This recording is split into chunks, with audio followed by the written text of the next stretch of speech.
Once upon a time, there was an Archmage on Earth so powerful that he surpassed all the limits of power available to an ordinary human being. Even the gods were afraid of his power, and for such a mortal sin they decided to punish him by making him insane and imprisoning him in the void of the abyss until the end of time. But even this was not enough to restrain the Archmage. After several millennia of imprisonment, he found a way to be reborn in the body of another human. Lucas was reborn in the body of Frey, the weakest student of the Magic Academy, who was bullied for his weakness by everyone, even his family. It even came to the point that he was going to commit suicide. But our Archmage got into his body and stopped him. Now, can he regain his past power and become the strongest in the Academy again in this loser's body? Will the gods fear his revenge? Let's find out. Later on, Lucas feels incredibly hungry, so he heads out to the West Road Academy student restaurant. He rushes into the restaurant and without wasting a second, he digs into his food, eating like it was his last meal on Earth. People around him couldn't help but stare and whisper and wonder about the way he is devouring his meal like a starved beast. The people wonder if he starved for a week or something, but Lucas is busy eating and doesn't care about the surroundings. He is overwhelmed by the taste of that food because it has been 4,000 years since he tasted anything.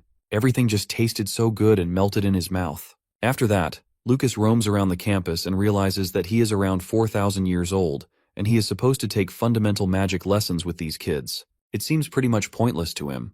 But he sighs and assumes that it can't be helped, not with Frey's current knowledge. It cannot possibly make up for the 4,000 years he has been dormant. Besides, as things stand, he needs to figure out the state of this world, so that's why he should take his time. Then Lucas opens the door. Seeing Lucas alive, David shouts in joy as he wins the bet of 10 meal tickets. While Jack slams his fist with frustration on the desk and mutters that this imbecile can't even kill himself properly. David taunts his friend and says that this is why he tells him to think positively. But Jack replies that it pisses him off that Frey is still alive. On the other hand, Lucas is confused by the situation and their conversation. He continued his steps in the room and David intentionally stuck his foot to block his path with a smirk. Then, David asks what's up with him, to continue the daily ritual with him. The next day, Frey goes back to his academy, even though Lucas thinks it's unnecessary for him to be studying with some kids. As he enters the hallway, he notices a group of students addressing him by name and asking that he comes to them. Lucas wonders who these students are. At first he thinks that those are Frey's friends, but strangely, he is being called a loser by the group. Well, the reason Jack is mad is because he lost his wager. In his opinion, Frey should have been dead by now, but he looks pretty much alive. So now, out of rage, Jack is hitting Frey's head, since Frey being alive is going to make him pay David a 10-ticket meal. Lucas thinks of ignoring them at first, but it helps him realize that these aren't Frey's buddies, and that such encounters are sort of unavoidable, no matter the time period.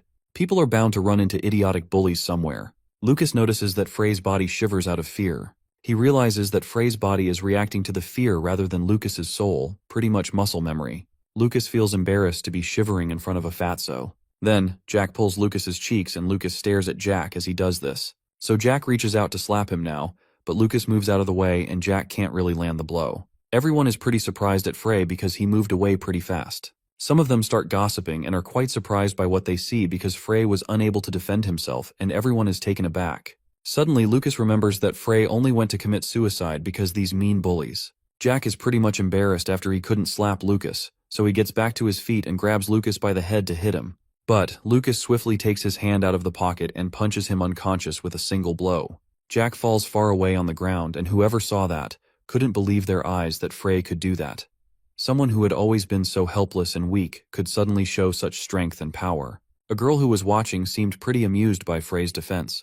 Being the most powerful Archmage and picking fights with snotty children makes Lucas feel sorry for Frey. He tells Frey that since Lucas is reputed to be the most powerful Archmage in history, he should think of this as an extra service. Suddenly, a voice from behind asks about what's going on.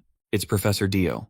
He is informed by the students that Jack has fallen and is motionless. Professor Dio comes over and takes a close look at Jack.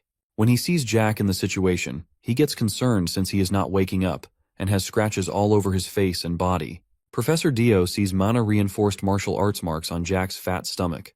The professor is surprised that not even the instructors employed by that institution would be that skilled to land such a blow. No one dares to respond as he asks about who could have done that. Later, Jack is taken to the infirmary by Professor Dio, and the class continues. Kevin, another lecturer, will be teaching in his place. He tells the students that Jack just had a minor concussion and that his life is not in danger. Then, he also advises them to concentrate on the lesson, because Jack and Professor Dio will return by night. Well, the thing about Professor Kevin is, he is a big pervert. He is known for his inappropriate behavior, and is disliked by everyone since he is constantly looking at the girls in the class for longer than needed. There were so many cute girls in the class, mainly the girl named Isabella, he says under his breath. His presence makes every girl uncomfortable. Students talked about his actions in whispers, but no one spoke up because they were afraid the professor would pick on them. Now, Kevin's eyes land on Lucas, who is sitting at the front desk. It's odd for Frey to attend his class, so he walks up to him. Lucas thinks that he always assumed Frey was simply physically weak and would be good academically, but in reality, he is a total incel. Anyways, Frey responds to Kevin and says he was a bit busy and couldn't attend his class. In reality, Frey doesn't go to Kevin's class because he constantly makes fun of him, despite being a professor. After learning that he has more important things to do than class, Kevin gets really pissed off. Since Lucas isn't scared, he says that he's going through a rebellious phase. The class bursts out laughing, and Professor Kevin is shaking with rage. Kevin has a furious look on his face. No one has ever dared to respond to him in such a manner as he used to bully students and make their life in the academy miserable. But everyone stops laughing when they see the visible anger on Kevin's face. The class gets silent, and everyone wonders what will happen to Frey, for Professor Kevin is nasty, and questioning or talking back to him often bothers students. Lucas specifically triggers the professor as he hears the girls in the back about his behavior towards them. Then, Kevin goes on to tell Frey about the quiz he's about to give him, and if he's unable to answer any of them, he'll have to accept full responsibility and face proper punishment for missing his lesson. Lucas is ready and Kevin asks him the first question, what Godfist Kasajin wore for specific equipment. As Lucas hears Kasajin's name, he gets shocked, as if he knew Kasajin personally. He begins to stutter out his name, and that gives Kevin the wrong idea that Frey probably doesn't know the answer to it. Kasajin, a guy as large as the Hulk, was a master at the use of mana to increase his power. He was so powerful that his mana could even burst through mountains. So, sometime back, as Kasajin is training, he hears a voice call out for him from behind. It's Lucas, Kasajin's friend, and he's advising Kasajin to take it slowly, because his muscles will break down at that rate. He would even destroy all of the mountains, and if he continues to destroy them, the wild animals won't have any place to live. Kasajin and Lucas greet each other, but Kasajin continues to drill. Lucas waits on the outer edge of Kasajin's home, asking him to stop training when his friend after such quite a while comes to meet him. Kasajin stops briefly, then turns to Lucas, telling him that he made tea for him, which will keep him occupied.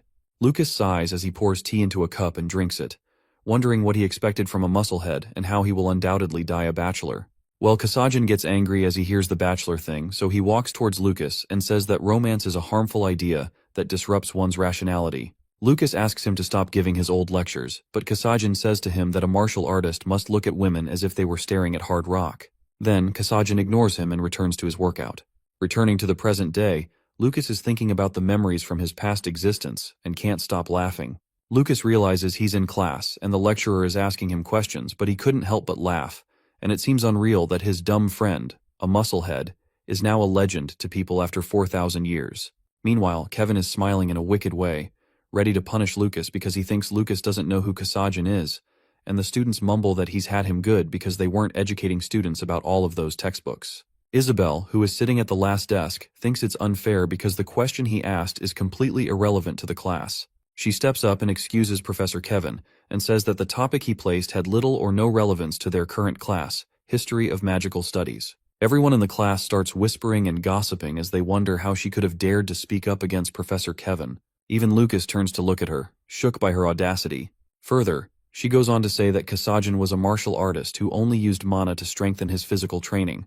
So how could they label him a mage? After hearing it, Kevin glares and walks towards Isabel, while he mumbles the same words Isabel had spoken. Kevin says that Isabel is attempting to degrade all who follow the path of magical arts, to which Isabel says that she doesn't feel it relevant, and it's her only point. Lucas smiles as he remembers Kasajin referring to himself as a martial artist and threatening to kill anyone who uses the word magic to describe him. On the other side, Kevin begins acting inappropriately with Isabel. He grabs her arms from both sides and tells her that the argument is interesting and that he would prefer to have it in his laboratory. Isabel pushes Kevin because she feels uncomfortable. Kevin gets angrier as he labels her an ill-mannered student and asks about the 3 famous pieces of equipment used by the Godfist Kasajin. Before she can react, Frey from the first desk smiles and says Gauntlets of the Fire Lord, Sack of Giants, and Vortex Amulet. Further, he also states that Kasajin never wore anything else and that was all he had on him. The students look at him with surprise. Lucas murmurs to himself that he had always asked him to follow trends and fashion, but he never did. especially with an outdated relic around his neck. All of the students look at Lucas with wide eyes since he is so confident. Professor tells him that it is correct. Well, Lucas did know his foolish friend quite well, and Isabel looks impressed, while Kevin's smile fades out of anger. Students whisper among themselves and are curious how Lucas knows so much. Professor Kevin's focus then returns to Isabel, and the room freezes, and he grabs her wrist, telling her to teach her some manners and to follow him to his laboratory. Isabella's discomfort is clear, and before she can do or reply, a voice comes from the front, and it's Lucas again. He quotes what Kasajin used to say something all the time.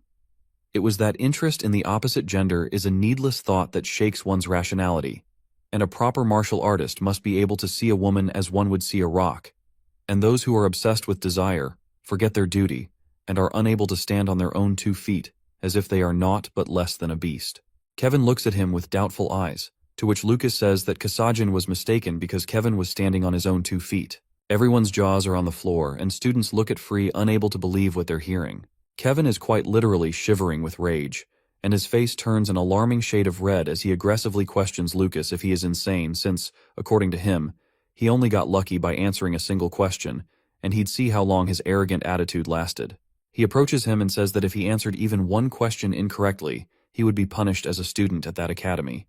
Lucas leans back in his chair and smiles as he triggers Kevin. The shock, it's apparent, not just on Professor Kevin's face, but Isabel and all the students, including his archenemy David, see Lucas with their eyes widened as he answers all the questions.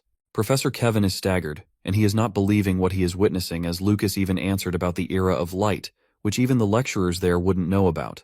Everyone is wondering, is this even the same Free Blake who was called the dunce of that academy? Then, the bell rings, and it is lunchtime. Lucas smiles at the professor and taps on the desk saying that Kevin won't be having any more questions, and it was fun for him to be a part of that quiz, but he is pretty hungry now.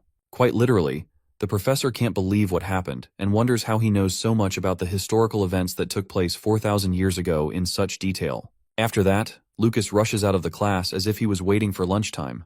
Meanwhile, Isabel is observing the whole scenario and is impressed by Lucas. A while later, Lucas is going to get food as it is lunchtime when a voice breaks in. It is Isabel who stops him and asks if he is going to the cafeteria. Our guy looks at her but continues walking again after ignoring her like he didn't even hear her. Seeing that, Isabel is shocked, wondering how he can ignore her. Being a stubborn person, she follows him. Getting annoyed by her, Lucas turns back and yells what her problem is and why she has been following him, to which she replies that she is merely en route to procure some sustenance, just like him. Just like us, Lucas finds her way of talking super weird, but she says that that's just how she was raised. In the cafeteria, Lucas orders a bulk of food. Isabel is sitting at the same table in front of Lucas and seeing all that food. She gasps. So, she asks him if he is going to eat all that food on his own. Lucas mumbles that he is going to eat just as much as he has starved for 4,000 years. Hearing that, Isabel is sort of startled and asks him what he meant by that, but Lucas asks her to forget. He diverts the topic to her and asks why she is following him in the first place. Isabel excuses herself and says that she hopes he doesn't misunderstand, but she couldn't find anywhere else to sit. But Isabel goes straight to the topic and continues by asking how he knows so much about the era of light. Lucas doesn't know what she meant by the era of light, so Isabel explains to him about the time, 4,000 years ago, when the 4 great heroes used to walk amongst them. Further, she continues that they all call it the era of light, because that was when the power of magic was said to have reached the strongest peak and outshined the eras after that. As he is eating, Lucas thinks that he can only sigh after all. Isabel is still talking, saying that it's been 4,000 years, yet magical research hasn't advanced yet, and it has pretty much regressed instead. At first, he gets pissed if there hasn't been any advancements, but, being suspicious, Lucas wonders that maybe it is the doing of demigod. Then, Isabel names all 4 legends that shaped the history of magical research. Godfist Kasajin, Great Sage Shizer Strau, Witch of Darkness, Iris Peacefounder, and continues saying the most powerful archmage known throughout history, Lucas Troman, whom she admires the most. Something she's about to say is what Lucas wasn't seeing coming. Isabel says that he was the most remarkable even amongst the all legends, and if he was alive today she would have proposed to him. After hearing this, Lucas chokes on his food and starts coughing while he nervously laughs. Seeing him laugh, Isabel gets confused. Lucas laughs, saying that a young brat like her wants to propose to who? He says in an even tone that he is flattered she wants to propose to him, but he is not interested in little girls. Feeling embarrassed, Isabel says it is rude of him to say something like that, as she never mentioned proposing to him. People around them were chattering and noticing how Isabel was having lunch with Frey, and some of them even saw her chasing after Frey. All of them are shocked because she is either ranked number 1 or 2 among all the students in that academy. Everyone wonders why she is choosing Frey when she even rejected David. Then, David passes by those students giving them a dead look, and when he sees Isabel and Frey having lunch together, he gets jealous. Isabel is still asking questions, but he doesn't care that much, as he is enjoying his food. Then, she asks him about the professor's last question, which was about Scheiser's 3 training methods, and his answer was assimilation, training, and battling. Further, she continues that as she understands there are only 2 methods, battling and assimilation. Lucas doesn't answer her as he is busy eating. So Isabel taps her hand on the table and asks him if he can tell her how to become stronger by using battling methods. Lucas asks her what tier she is right now. She tells him that she is in the beginning phases of tier 3. Not being interested, Lucas tells her that it is not bad for someone of such a young age. Isabel feels strange and thinks that she noticed quite a bit today. But Lucas speaks as though he is significantly older. Lucas licks his plate and sarcasmically tells her that he is practically a walking fossil. She asks him about his age and tells him that we are of the same age, but Lucas says no. While hearing all the questions, Lucas takes all his plates and walks off from there, but Isabel asks him to wait, that he hasn't answered her question, which is what kind of training is the battling method. Lucas advises her to stick to reading because the knowledge he has come from is experience, which is why it might seem unorthodox. Isabel's eyes widen, wondering how he experienced all of it and who he really is. Later, all of the students are outside for live combat training. The professor proceeds to tell the students that to make this training fair, they will only allow students to use Tier 1 magic. Isabel and Lucas are sitting together and she keeps asking him about more battling methods. Meanwhile, David can't help and be jealous of them as he looks at them sitting together. He wonders why Isabel is so fixated on that loser, who just beat up his friend. Then, the professor announces that aside from the magic restriction, the combat will be no different from a real combat situation. And even if any one of them is injured during that match, no one will intervene. So, she hopes all the students will take that training as seriously as their lives. Well, our boy Lucas looks at the professor, named Jane, and he's head over heels for her beauty. As Isabel sees that, she not only feels embarrassed, but kind of shocked at the same time and asks him if he is out of his mind as the professor is over 40 years old and how he can be interested in her. Lucas tells her that Jane is cute and Isabel should learn from her, as that is what he calls the perfect beauty of a mature woman with his eyes fixed on her. Feeling weirded out, Isabel says that he has preferences for an old man. After that, the professor tells them to begin the match and asks David to go against Fry. They both come face to face, David's face full of rage, and he asks Lucas how he is. He thought he'd die of boredom waiting for that match, and he didn't even get any sleep last night as he was so excited for this fight. They both were walking to each other, or what David thought. But Lucas went to the professor, held her in his arms and gently lowered her down. Everyone is in disbelief, but Lucas doesn't seem to care, and tells her that he finally understands the true reason for his awakening from eternal slumber the moment he laid his eyes upon her. He is certain that he was awakened by her alluring beauty. Further, Lucas tries to convince her that he may appear young, but his heart and mind are older than her, and asks her if she will go out to dinner with him at night. Man of culture. The professor blushes and rushes out of his arms and tells him to focus on the duel right now as she won't warn him again. He asks her what if he emerges victorious. She'll allow him to treat her to dinner. All the students think he is crazy. They all look with their jaws on the floor and eyes widened.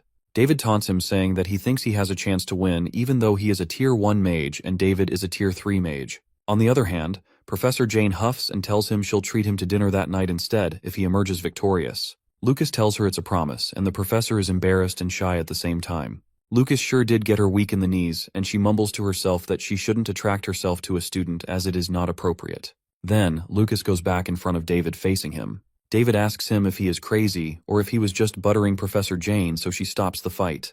Lucas stretches his hands and with questioning expressions asks him why he would even do that. Being overconfident, David asks him if he slept well, because how is he not able to grasp the current situation? He threatens him that he will smash his vocal cords and break his limbs one by one, and he will make his situation so worse that he won't be able to forfeit, nor will he be able to scream, and that day will be the last he'll be walking on his own 2 legs. Lucas tells him that there's no such Tier 1 magic that allows him to inflict such injuries, but David arrogantly says that he is David, and he can do anything. Professor Jane gives the head start and everyone starts hooting, but the moment the combat starts, David uses the Stone Rage spell. The shock in the crowd is apparent, and they wonder how he is even using that. Being concerned, Isabel asks Professor Jane how he is using such spells as it is against the rules, and the combat was only limited to Tier 1. Meanwhile, David tells everyone proudly that it is the spell developed by heirs of his bloodline, and it is a powerful spell, but depending on the situation, it can be used as a tier 1 magic. Lucas grins and asks him yet he is using such craft to abuse someone. David smirks, thinking Lucas is scared, and because of his spell, all the rocks around him are in the air, but Lucas casually creates a magic missile. It is an admirable move, and the pretty color of the missile and the students curiously give each other glances, wondering what that is. David laughs and questions him, asking if this is the only spell he can muster against his magic stone rage, and makes fun of him. But with a flick of Lucas's finger, the missile goes straight to the rocks in the air, and with a strike, David collapses on the ground, and his body trembling heavily. Everyone looks at the scenario with their mouth and eyes widened. Not only are they impressed and shocked, they are unable to understand how Frey has changed all of a sudden. David is on the ground shocked, shaking and trembling in pain as he tries to speak. His vocal cords don't allow him to speak. On the other hand, two guys nearby on the campus wonder where all the voices are coming from. One of them tells the other that Section C is having their magical duels that afternoon. Back at the duel, Lucas advises David to be ashamed of using his bloodline's magic in such a dishonorable manner. And that's no better than spitting on his family honor. David whimpers in pain, trying to respond, but Lucas doesn't care and taunts him for what he said earlier about destroying his vocal cords. While taunting, he again conjures a magic missile and mocks him, saying about breaking his limbs one by one. In a very weak voice, David begs him to stop and apologizes to him. But Lucas ignores him and flicks his finger, and the missile is shot straight to David's limbs. David screams in pain and Lucas scoffs, asking him why is he screaming now when he was going to do the same with Frey, and if he is not enjoying it now. Isabel is surprised, and she knows it is going too far now. She asks Professor Jane to stop them, as this fight already has a clear victor, but the professor says that the opponent hasn't surrendered yet. Isabel tells her that his vocal cords are damaged, but the professor gives a side-eye and asks her to stop talking, as she announces at the start that while maybe a simulated match, everyone should think of it as a real combat, and the path of a mangas is filled with danger that must be confronted head-on, and it's not for the faint of heart, nor can one expect salvation at their beck. Meanwhile, Lucas tortures David, saying that he seemed to enjoy it when he was the aggressor, yet it looks like he is not enjoying it as much now when the tables have turned, and it is because someone like him calls himself a mage that the world has turned to shit like that. He thinks that David would be better off without being able to use magic at all, and it will be best for society. He goes near David and taunts him, saying that he thinks he is going to destroy all his limbs, but he is just kidding and he won't, because he is a good-hearted person, and that he'll only destroy his legs. Lucas begins to walk off, and then remembers he only destroyed one of his legs, and with a flick of his fingers, Lucas sent another missile flying toward David's other leg. The sound of the second break was followed by another scream, and Lucas chuckled coldly. After the combat, the whole campus talks about the duel, and how the one who used to be a loser like Frey destroyed David. On the other hand, David was sent back to his estate after his legs were broken and his throat smashed. Some of them say that he reaped what he sowed. Some of them were happy that the campus will be at peace. When Lucas walks in the corridor, everyone looks at him and starts talking, as he is the main character of the campus, and wonders if he has made a contract with a devil. He ignored the murmurs. His expressions were blank until a guy stopped him, asking him if he is Frey Blake, and introduced himself as a student of the 4th year, named Dauman Milrost. He invites Lucas to join the Troman Rings. Lucas repeats his words, but the guy tells him that he must have heard of them as he is a part of this academy, and further continues saying that they are the student body that represents West Road Academy. That is what Troman Rings is. He says that it's not a gathering that welcomes anyone that wishes to join them, but only the ones whom they've deemed worthy may enter. Then, he goes on to show a ring on his finger and tells him that it is the rune ring that is given to the members of Troman Rings. The symbols etched on the rings were personally done by master craftsmen, and it's made of pure gold. If he bites it will leave a mark, and just possessing the ring means his life is all good even after he graduates from that academy. Lucas wasn't focusing on any of the things Dauman is saying, and thinks to himself, that isn't it against human rights to use someone else's without their consent, and thinks that he never left behind any heir of his era in this era, so he doesn't have a family register or estate to guard his name. Dauman keeps blabbering continuously and saying things, and continues telling him who is leading the Troman Rings, but Lucas starts walking off. Dauman assumes that he is out of his mind as he is letting go of such an opportunity. All of a sudden a voice breaks in. It is Master Farron June, and he asks Dauman to stop convincing Lucas as he won't change his mind. The speaker is Master Farron June, one of the Academy's most respected figures. He approaches and addresses Lucas and greets him. Dauman takes a step back, thinking about the arrogance Lucas has. Master Farron June apologizes to Lucas on the behalf of Dauman, but at the same time he expresses to Lucas that it's his wish too that he joins Troman Rings, as Lucas has reached quite a high tier even after being so young. But well, Lucas doesn't seem to care a bit and wonders what will he even get after joining that weird group, as he doesn't even need royalties. Dauman gets offended by him for insulting their group, but Farron asks him to control himself and watches Lucas as he walks away from them. Later at night, Professor Jane and Lucas are at a restaurant as Jane promised Fry for dinner if he emerged victorious. Professor Jane and Lucas seem annoyed as Isabel comes there uninvited too. Although Lucas asks her to drop the knife and stop stuffing her mouth with food and leave, Isabel doesn't seem to care and asks him to focus on Jane and ignore her presence as she is not worried about any improper conduct between a student and professor. Of course, Lucas trembles in anger, but Isabel is not leaving his side because she couldn't find anything about the third method he spoke of, and he wouldn't either teach her, so this is the last thing she can do. Jane sits there quietly and observes both of them, and asks Isabel if she is referring to the method mentioned in Kasajian's training, and she has heard it as a passing rumor in the magical research meeting, but she couldn't find any related texts, no matter how much she searched for it. As she hears that, Jane seems interested that Lucas knows about those methods, and she'll be pretty glad if he shares it with them. However, Lucas has his drink and then walks towards Jane and grabs her from behind and teases her by saying that he will answer her questions even better in private. Jane's cheeks heat, and she blushes and wonders what's wrong with her and why she is even attracted towards a student. As their faces inches closer, Isabel interrupted in between and slammed her hand on the table and told them to stop doing those shameful acts. At night, Lucas is standing on the terrace and wonders how strange it is that if demigod really has full authority over this world, then he must seem like a throne in people's eyes. And he thought that by now, they would have done everything to remove the traces of his history from the world. But even after 4,000 years, they made absolutely no effort to distort their history or any related information about the legends. He questions himself if maybe there are those who carried on their will and legacy to fight against the demigod. He is thinking all of it when Isabel walks in, and Lucas flinches after seeing her all of a sudden. Then, Lucas asks Isabel about the head honcho of the academy, though Isabel thinks of it as a foolish question. She refuses to answer his question since he wasn't giving her an answer. So, Lucas tells her if she answers his questions, he will tell her everything she wants to know. Isabel gets happy like a baby and tells him that out of the students, the most powerful mage would be Farron June. And among the professors, it has to be either Professor Dio or Professor Adelia.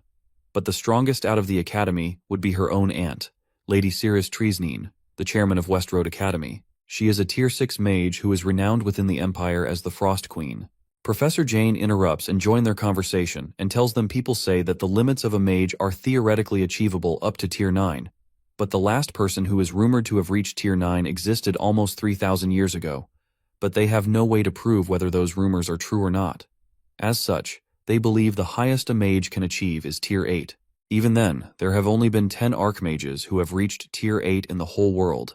Lucas, while hearing all of it, looks around the campus, notices the barriers around the campus, and asks who elaborated those barriers. Nobody knew who elaborated those barriers, but someone from Tier 6 couldn't do it, and Lucas suspects something very suspicious is going on. He wonders that Isabel's aunt must know it, so he'll meet her soon. He mumbles and aims to reach Tier 7 first, though Jane finds it unreal and tells him that sometimes baseless bluffs turn into reality.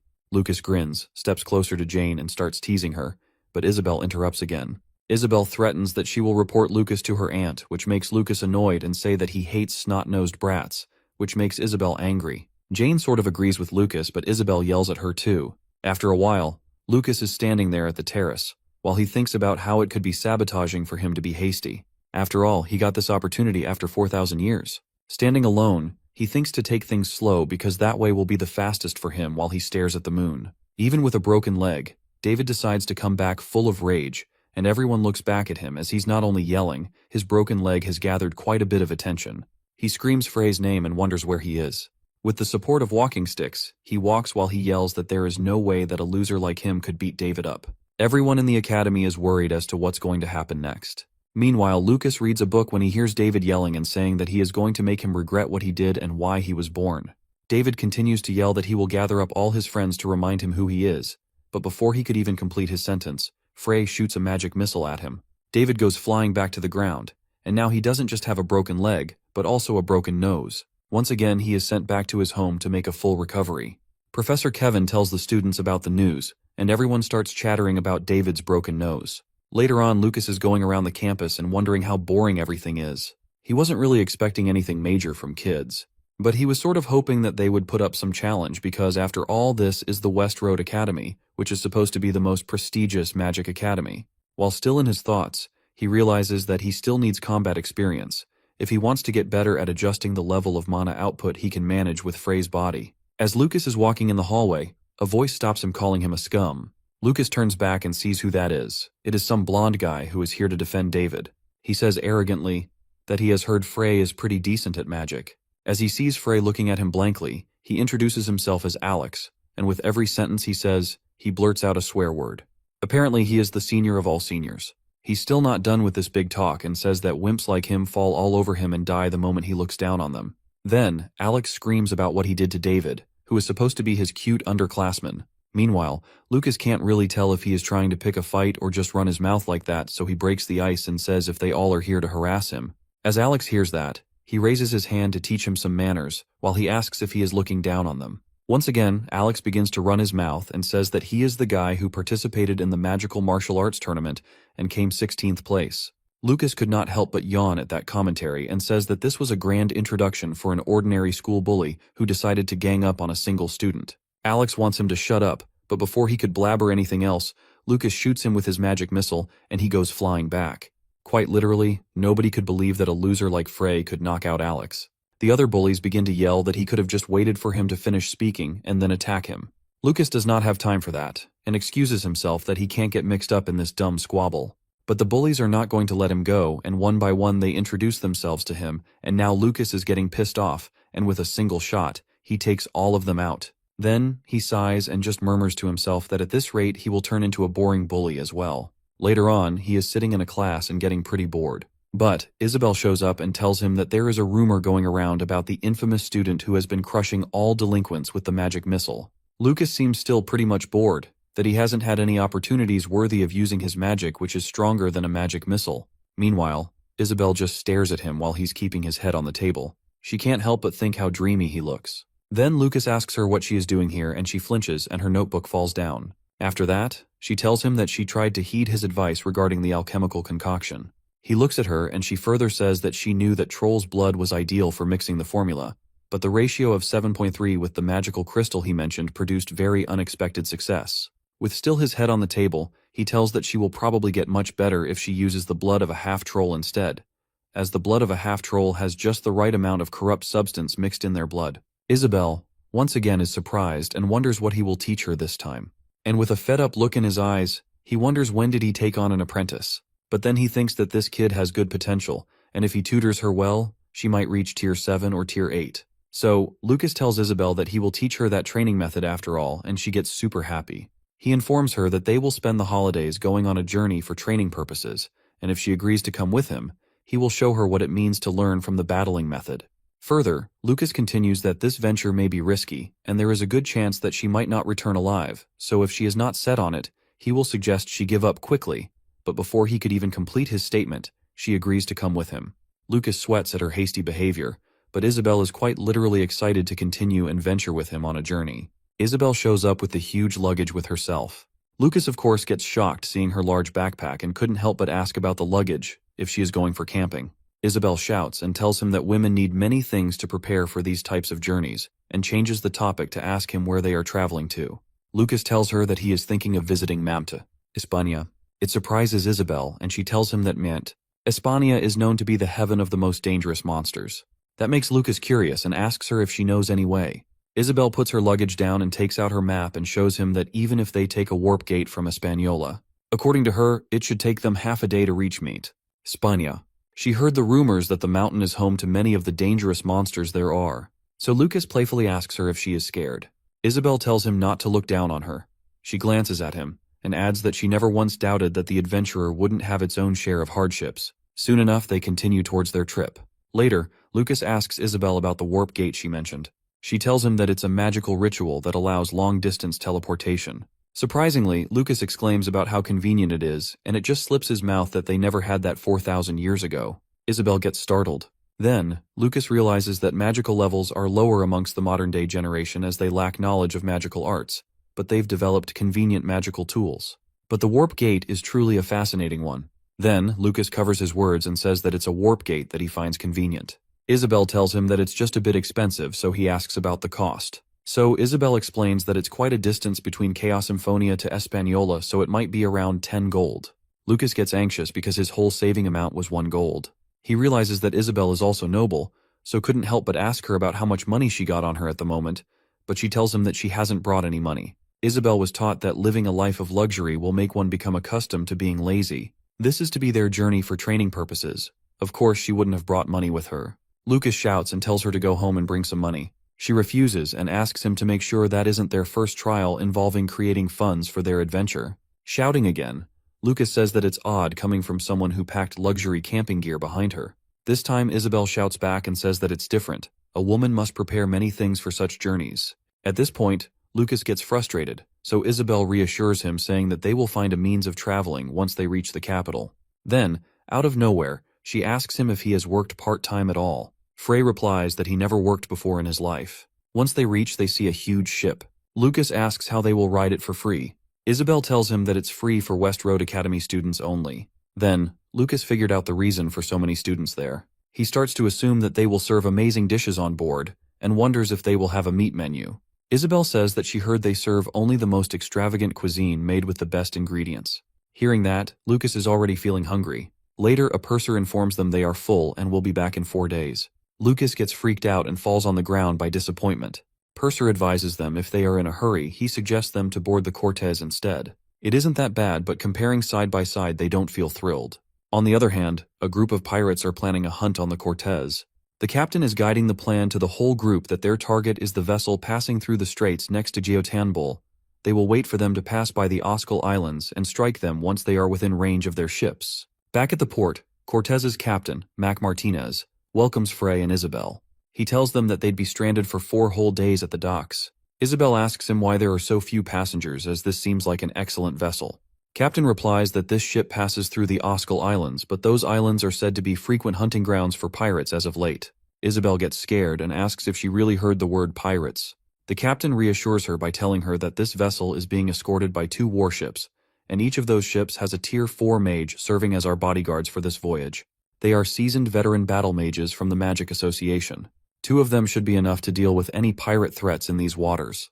Captain adds that if they value their lives, they wouldn't dare attack a vessel protected by the Empire. Just then, pirates attack their ships. They freaked out and their eyes were wide with terror. Pirates sank both of their warships in an instant, and it just ended up with no help to them. But everyone gets scared to death and shocked, as no pirates should be capable of sinking their warships so easily, but still, they have sunk them both. Some time ago, all the pirates planned to attack the ship, but as they saw the Cortez with their telescope, they got confused after seeing 2 warships with them. The captain asks them to take their places and pipe down. However, their esteemed guest will take care of the nuisance. When the guest comes out, he looks so animalistic, his face dangerous like a demon. Everyone bows in respect while he is casting his dangerous spell. The captain introduces to the pirates that the guest is Master Dulad, the Lich, and he'll be helping them secure profits on the ship. The pirate with the captain is not happy with the captain's decision, as he had only read about him in the tales, but seeing him this close frightens him. He wasn't even in agreement of going after the Cortez, but to think of him making a contract with the Lich was the last thing he was expecting from the captain. He tells the captain that he will go down in the history of all pirates as the entrepreneur of the pirating era, but the captain scoffs and doesn't seem concerned a bit. While arguing, they hear a roar, and it was Master Dulad casting the ice spear spell, which should break the vessel. The people on the ship get scared, though the seasoned veteran battle mages from the Magic Association defend the ship. Not knowing any details, the captain cheers everyone, saying they will be getting rich soon. The spell Master Dulad casts to summon ice spears doesn't seem to work though. Captain comes to Master Dulad and taunts him, saying that he really thought of destroying both vessels with one spell. Master wonders in suspicion as he cast a spell that should have summoned 3 ice spears. Still, the vessel escaped sort of unharmed. Captain hesitantly reminds the master of the agreement of not destroying the ship, as they need to use the kids on the boat to make a big profit. Master Dulad looks at the captain furiously with his dangerous and creepy face, and tells him that it would be troublesome if they managed to turn back and escape the way they came. So that is why he summoned the last spear to block their escape, and it was never meant to destroy the vessel. The captain asks in worry what he means. Master Dulad smirks with his scary face and informs him that there is something interesting on the ship. Everyone on the ship is freaking out and running around. The crew is trying their best to calm them down, but everyone is panicked, scared, and not ready to listen to anything or anyone. Isabel is alarmed too, as she saw the warship being sunk, but Lucas assures her that they are just pirates, and she shouldn't be scared. But Lucas says that something bothers him. And it is that there were 3 ice spears summoned, but one of them has vanished without a trace. Isabel asks him if it was his doing, but he tells her that it was not him. Lucas thinks within himself that he sensed that malicious mana but couldn't make a move, and his head went black for a second as he felt a presence similar to that of demigod, and thinks that he is not different from Free, as Free was weak, powerless, and couldn't defend himself. Lucas doubts that maybe he is still haunted by the trauma he has suffered from being imprisoned for 4,000 years. While thinking all of this, Lucas's body starts sweating and trembling, though he tries to calm himself down and tells himself that it is not a demigod, and it reeks of an undead's mana. Isabel gets worried too and asks Lucas if it was not his doing, then who it actually was. So, Lucas tells her that they don't know it yet, but they should definitely go and greet them as they did protect the ship after all. The pirates started attacking each other, and it was chaos as the commoners were screaming and shouting while being scared. Isabel, being scared, holds Lucas's arm, but Lucas tells her to stop being scared as they are really pirates and not some monsters. The pirates who attacked the Cortez smirked in greed as they weren't expecting so many kids and people in the ship since it is a smaller ship than the Nautilus. There were roughly around 40 rich kids on the ship, so they laughed at the thought of being able to live out the rest of their days drinking and enjoying. The captain announces, saying that the rich noble heirs of Westboard Academy are their friendly local pirates, the Bloodsail Raiders. The captain of the Cortez asks the captain of the attacking ship if he has any idea which vessel they are attacking right now. The captain of the attacking ship gives an evil smile, and all the pirates start laughing, and the captain says that he knows really well that it is a treasure ship with plenty of hostages for them to exchange for some handsome ransom. All of a sudden, a voice breaks in. It is a student who comes out with full courage and says that they don't get to do this, as the people aboard that ship are the future of magic, all destined to become powerful magic, and it is too bad for them that they picked the ship those students are in. The student starts to cast a magic spell when a pirate shoots a knife, saying that the boy needs to have a reality check as no pirate on the ship would give him time to chant a spell. The knife goes straight towards his head, but it goes behind the boat, leaving the student frightened and shaking in fear. Everyone on the ship gets scared, though Lucas notices a guy hiding his face with his zipper and thinks within himself that this is the guy who managed to alter the trajectory of the knife that would have plunged into the guy's throat, and he is the one who stopped the ice spear from sinking the ship. The guy comes in front of the student, who is trembling in fear, and advises him that they are not the enemies he can easily fight with, and he should stay silent and seek safety. The pirate with the captain questions him about why he missed the shot. The captain lies, saying that he missed it on purpose because that would be their precious booty, but it was because of the guy hiding his face who managed to alter the trajectory of the knife. The captain gets furious and thinks of setting an example for his hearties, and looks at a student with glasses and points at him to attack him. But the boy gets scared, falls down, trembles, and wets his pants. After that, the captain pinches his nose and makes fun of the boy because he peed his pants, and one of the pirates picks him up like a sack and throws him in the water. All the members of that crew make fun of him, and the boy cries for help as he is drowning in the water, but he drowns in the sea and dies. The people on the ship cry upon seeing the cruelty, and one of them says that he was a Tier 2 mage and this is pure injustice. All the students get furious and grief at the death of their fellow mate and start casting magic spells. But the captain stands at his spot calmly, not caring a bit when they shoot the magic towards them. Only the pirates get hurt.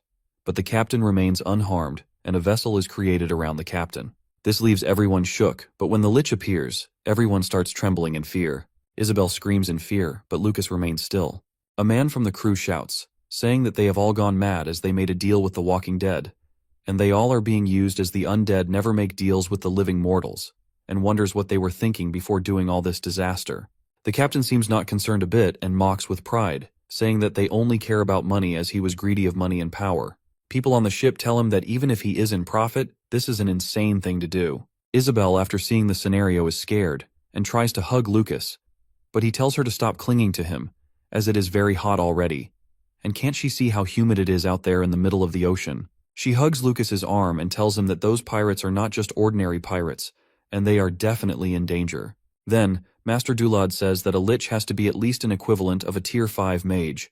Neither of the 4th tier battle mages stood a chance against it, and asks the person to step forward, the one who negated his spell, as he knows that he is between the crowd.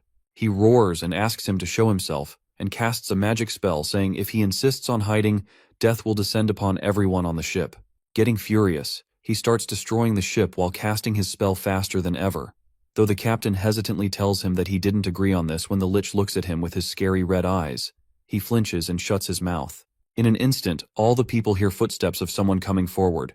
The man was hiding his face with his zipper. He comes face to face with the Lich, and the Lich asks him if he is the one who negated his spell, to which the guy says yes. The Lich asks him to state his name. He slowly removes his zipper, and everyone gasps with their eyes and mouth widened, as it was no one other than Farron June. Isabel exclaims Farron June's name, and Lucas asks her if she knows him. So, Isabel says that there isn't any student at their academy who doesn't know him, because he is the student who runs TBE Troman Rings. Not just that, he has also the heir to the family, which is one of the 3 great households. Isabel adds unnecessary details like that he is always competing against her for the top grades in their academy, which makes Lucas think that she is indirectly praising herself. To clear up the confusion, she says despite the similar grades, his powers are way more capable than hers. Meanwhile, the other girls begin drooling all over him, and the students know that they are saved. Even, Isabel thinks that he will probably save them from the predicament. But, Lucas hits her with the reality that he is barely able to stand now, because the Lich, a tier 5 mage, and Farron might have some enlightenment, but still his body is not clear of impurities. Still he managed to negate a spell that was far stronger than his abilities.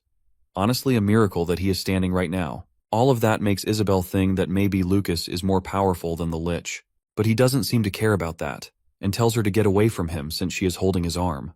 On the other hand, Farron wonders if it was a mistake to get on the ship, but he had no idea that the Lich would come back to haunt him like this. His hands are trembling as his whole body will shatter into pieces. Then, the Lich finally speak up that he did not expect to encounter a good subject like him. Farron turned to the captain of the pirates to ask about his objectives. He says that they heard the rich kids would be traveling through the dangerous Oskal Island, so he decided to give them a little visit. With an evil smirk on his face, he assures Farron they will be taking a handsome ransom out of their families now. As Lucas hears that, he sighs on the pirates' greediness. But Farron keeps a proposal in front of him that he will gladly be their hostage for ransom, but he must release the others, and his family will pay twice the amount as they ask for ransom. The captain of the pirates does not care because they have the undead master on their side and rejects Farron's proposal. Suddenly Farron's eye glows and he decides to take the pirates down with him before the Lich kills him. Lucas is impressed by Farron and how gutsy he is. But before Farron could do anything, the Lich wants to devour his mana, and tells him that he will savor every last drop of mana he has, and use his crippled body to raise him as an undead like he is, and keep him as his minion. Through his magic, the Lich holds Farron tightly, and the captain of the pirates yells that there aren't going to be any negotiations. Then he orders his crew members to capture all the kids. Out of terror, everyone tries to save themselves from the pirates but ends up getting captured by them. A pirate then sees Isabel and Frey, Isabel hiding behind Frey, and the pirate begins to approach them. Isabel holds onto his arm tighter as she sees the pirate approaching. Lucas dislikes how she has been holding him because he feels hot. Meanwhile, the pirate with lustful intentions says to Isabel that the two of them can go play somewhere quieter. But the pirate hates Frey being there and tells him to go away. He insults him and calls him skinny like burnt wood. Lucas doesn't care about what the pirate keeps blabbering about his looks because sure enough, Frey isn't the ugly one here. The pirate starts getting angry now and cracks his finger to teach him a lesson. That pisses off Lucas and he insults him, calling him a one-eyes prick. The other students, including Jack, gets worried for Frey and wonder if he is out of his mind, because the scenario is exactly like pouring oil over fire. Jack screams at him to stand down, just because he is a bit stronger than before, doesn't give him the right to play a hero everywhere. Genuinely, Lucas gets surprised to see Jack being concerned. On the other hand, the pirate takes out his knife and begins to run towards him to hit him because he pissed him off. Farron, Jack, Isabel, and all the other students are scared for Frey, but Lucas, being Lucas, just lifts his hand, and it was enough to throw away the pirate and knock out quite a lot of his teeth too, leaving everyone in a shock. The pirate falls down from the ship into the water and nobody can believe what just happened. The students and the pirates all had an equal reaction. But the students knew what was up, and they just looked at Frey and tried to process that the greatest loser of the academy could pull that move. Even Farron can't believe what happened. He knows what he saw. Frey counterattacked with a high cake that was reinforced with mana, and it was so fast, with such explosive force, that even his eyes couldn't follow the movement. Farron pondered that he knew Frey wasn't an ordinary match, but he had no idea that he possessed outrageous control over his mana reinforcement. Isabel stands behind Lucas and he puts his hand on her head and tells her to observe. He advises her if she can't defeat anyone on the ship, she should at least be able to protect herself. Then, Lucas leaves Isabel behind and walks towards the pirates. The pirates are still not able to process what just happened because even they couldn't follow Lucas's fast movements. So they think that the pirate who just fell down must have missed a step because he was too focused on Isabel. But soon enough he realizes that wasn't the case, as Lucas with the speed of light comes and stands in front of the pirate, and he loses his crap. Meanwhile, the Lich has been observing it all and thinks how fast he is. Before the fat pirate could even realize what is bound to happen, Lucas hits him so hard that his bones crack and he falls on the ground. With this in his eyes, he says that they should have taken the deal when Farhan was trying to convince them. But well, it's too late now because he's not a good fellow like him. Before he starts, take them down, he tells them. Despite the hardships, he has never killed any human beings. But these pirates don't look human to him. Hearing all his big talk, the pirates are full of rage, and they all rush towards him with their knives to kill him for having that nerve, not knowing they would be calling their own deaths upon them. Lucas attacks them and has to use just some movements of his magic to take them all down one by one. But the pirates are not backing down that easily, and they decide to surround him. Well, they surely got no hope either because Lucas's mana is really powerful, and within seconds the pirates are taken down. The Lich, the captain of pirates, has been observing that all, how fast and powerful this kid is. Even the students can't believe how great of a fight Frey has been putting up.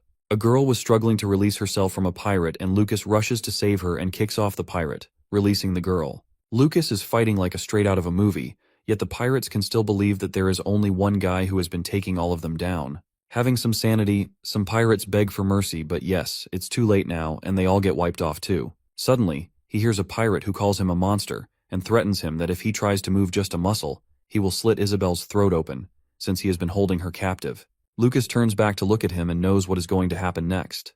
The pirate sweats his pants and suddenly he sees Isabel casting a spell on him and her eyes begin to glow. She chuckles and looks at him, and with a lightning strike she takes him down, following Lucas's advice, that she should be at least able to protect herself. Seeing such a bold move, the captain of the pirates, the Lich, Farhan, and all the other students can't believe that Isabel did that. Isabel looks at Frey after she pulls that move, as in asking for an approval from him, and then asks how that move was. Lucas smirks and approves that it wasn't a bad move for a brat like she is, looking proud of how she's been learning. After all that happened, the captain of the pirate begins to clap and assumes that he must be an elite mage from the Empire disguised as a student. Further, he says with tears in his eyes that Frey got him really good, so he put out a deal in front of him since he is no ordinary image, but still thinks that it must have been difficult for him to beat up so many of his men. Lucas wonders what the deal could be, and the captain of the pirates says that they can trade half for half, which means that he will take just half of these students for a joyride, and Frey can save half of them. Meanwhile, all the other students are crying. The captain seems pretty firm on the deal, thinking that it is a win-win situation. Finally, Lucas breaks the ice, saying that he is very disgusting but somewhat refreshing as well because Lucas has already killed so many of his men, yet he thinks it's a win-win situation. The captain shrugs and says that he will let Lucas decide and choose the students who he parts with. A blonde girl screams that he should pick her. She is basically begging to save her and assure that she will give him 100 gold pieces as a reward. Even if that's no enough, she says she would do anything he asks her. One by one, all of the students start running up to him and increase their offers to save their lives. Though Lucas seems unbothered, but he turns to Isabel and says that they should take some of these offers because they don't have enough travel funds, only to tease her. Isabel sure gets pissed off and Lucas begins to bid higher and higher as if it's an auction. The students are fighting each other and giving reasons how much their lives are worth why Frey should save them. Offers include a good government job, gold coins, and much more, and Isabel seems pretty shocked at the selfishness of these people. Finally, Lucas speaks up and tells them to give him a little rest. The blonde tries to cling on to him and he shoves her away and says that it is already hot and humid out here in the sea. This follows up with the speech and he yells that these stupid kids know nothing except how to wave around their money, and it's not even their money, it is their parents' hard work money. Further, he says that they all want to become a great mage, yet the only thing they are interested in is saving their own lives, which is a disgrace, because what else are they hoping to become after they graduate? In a calm tone, Lucas says that to become a great mage is to protect the weak, and regardless of how weak or strong they are, they need to put others first rather than their own selves. Isabel, the least to say, is mesmerized. But well, Lucas again, being Lucas, lightens the situation by saying how much they will be paying him. The captain and the Lich had been observing this all, and the captain thinks if the Lich is also scared of Frey.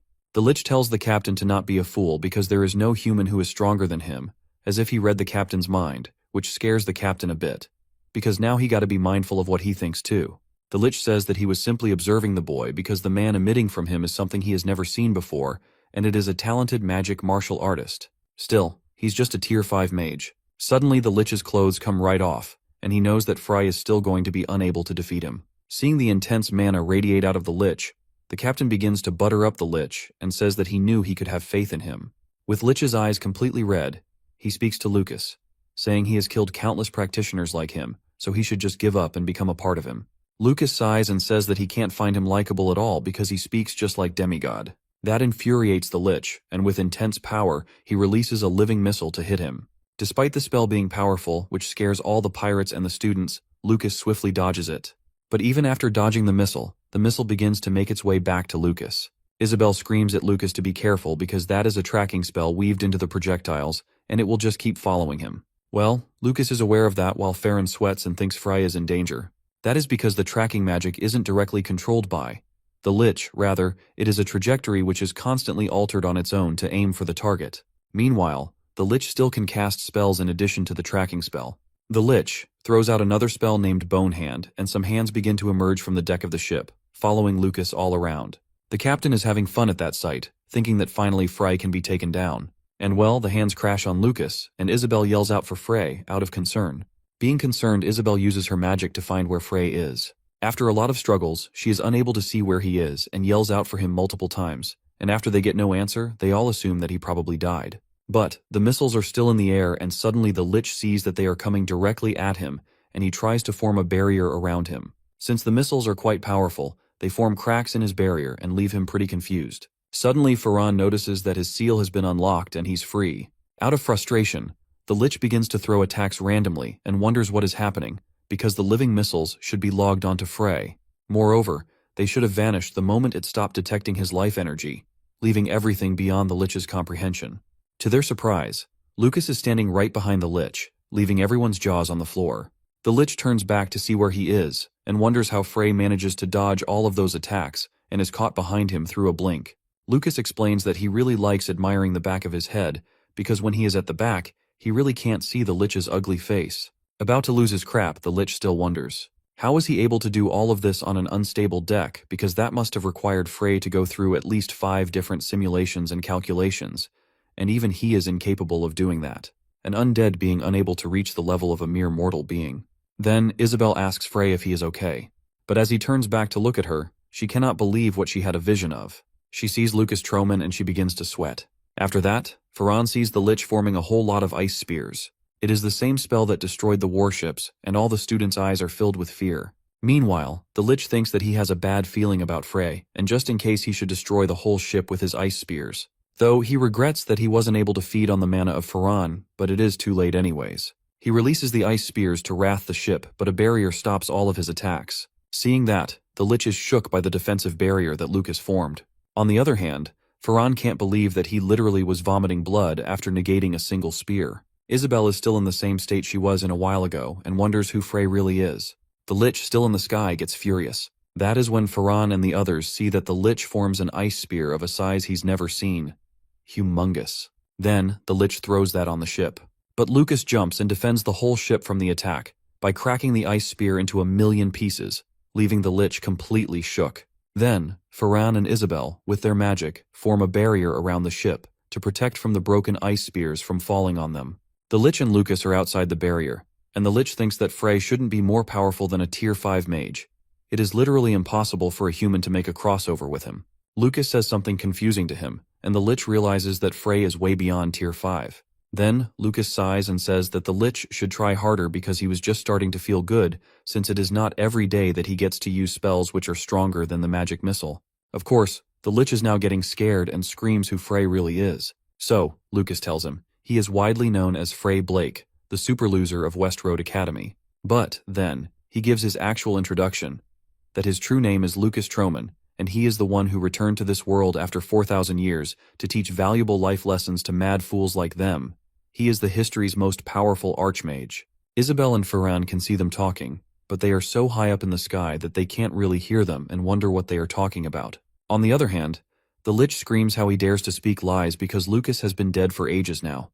Then, Lucas gets behind him again and pierces through his heart and takes out the life vessel.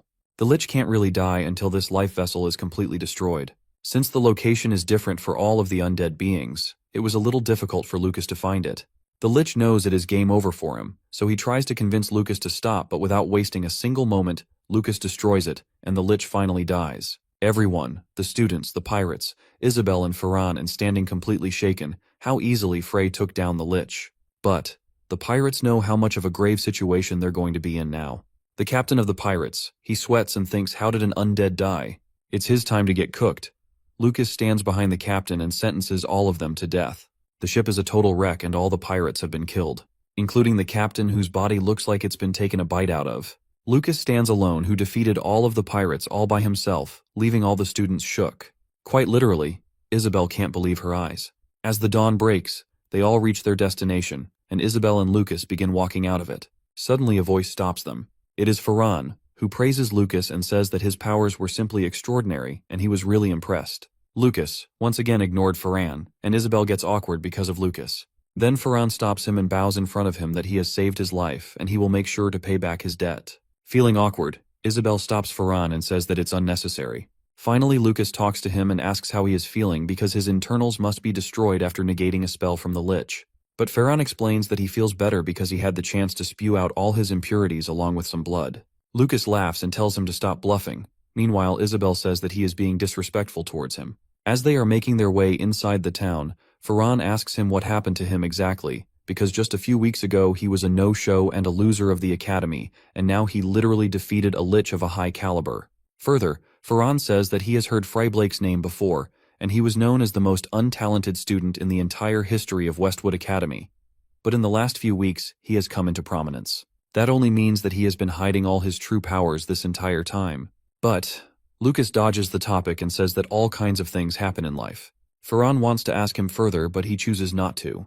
Then, he invites him to visit his family estate sometime to show him his gratitude for his deeds. As Isabel hears that, her jaw drops because this is literally a personal invitation. But Lucas says that he will only visit if he has time. Hearing that answer, Isabel gets mad and wonders if he is insane because there are many nobles who are trying to find the smallest thing to request a formal audience with the June household.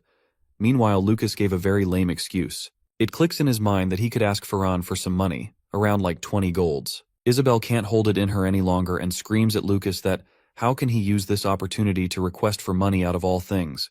And this is not how a West Road mage should be acting.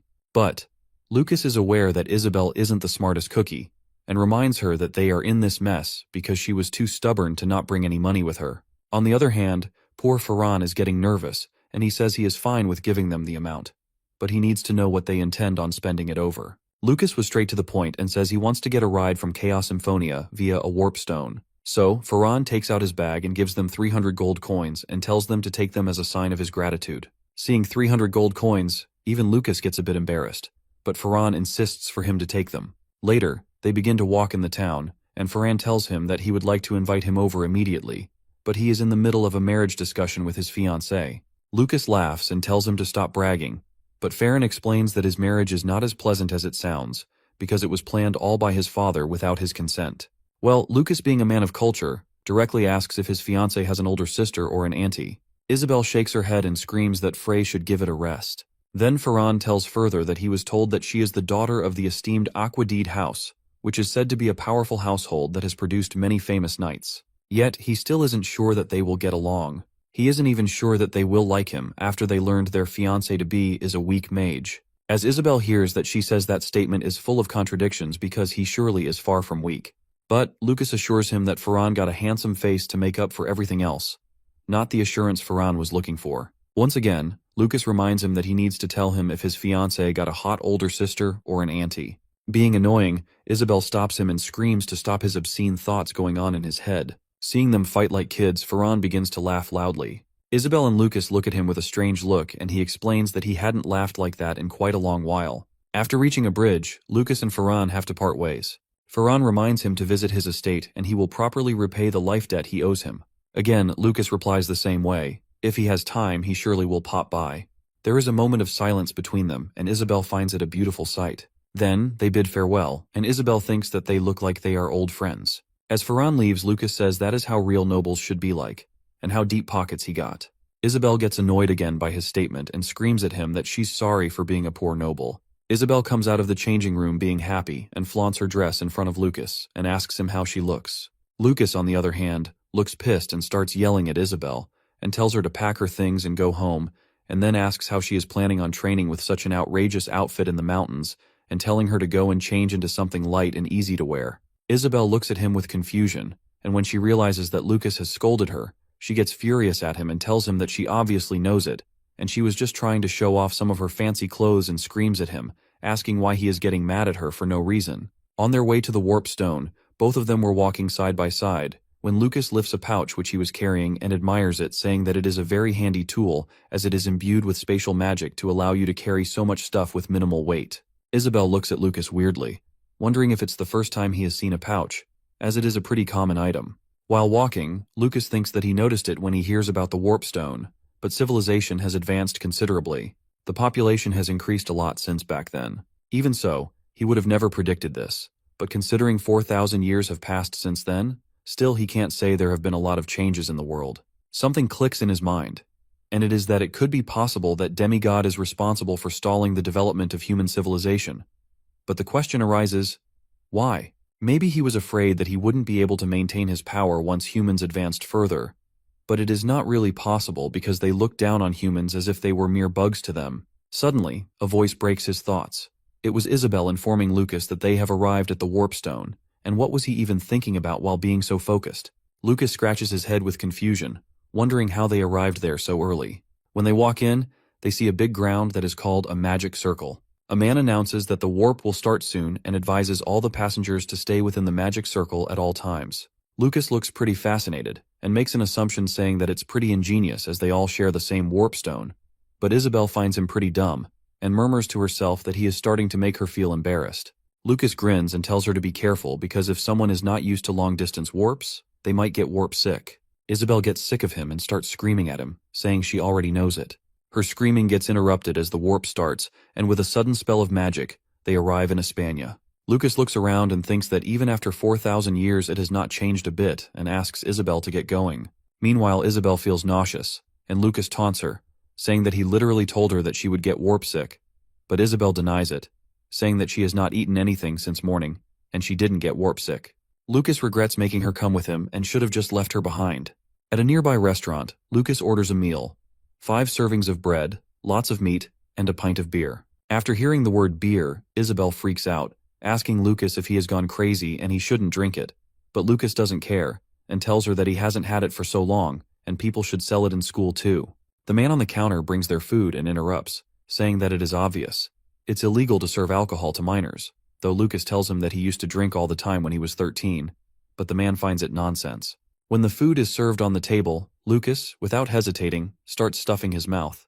The man from the counter immediately recognizes them, saying they look like they are newbies heading toward Mountain Hispania, wearing brand new armor and swords on their backs, and it's good for youngsters to be full of ambitions, but they should finish their food and go home, as that mountain is no place for new adventurers. Isabel assures him that they already know it's dangerous, as she has heard that it's a heaven for many monsters. The man's expressions darken, and he tells them that they have no idea, as he used to have a son like their age, and he was an ungrateful brat who constantly spouted nonsense that he'd be the greatest mercenary, and both Lucas and Isabel remind him of his son, but he died while adventuring on that mountain. His son was given a duty to protect a mother and her daughter as they were there for some herbs, but only the daughter managed to escape and inform him about his son's demise. He strongly suggests they avoid that place, as even seasoned mercenaries don't come out of that place unscathed.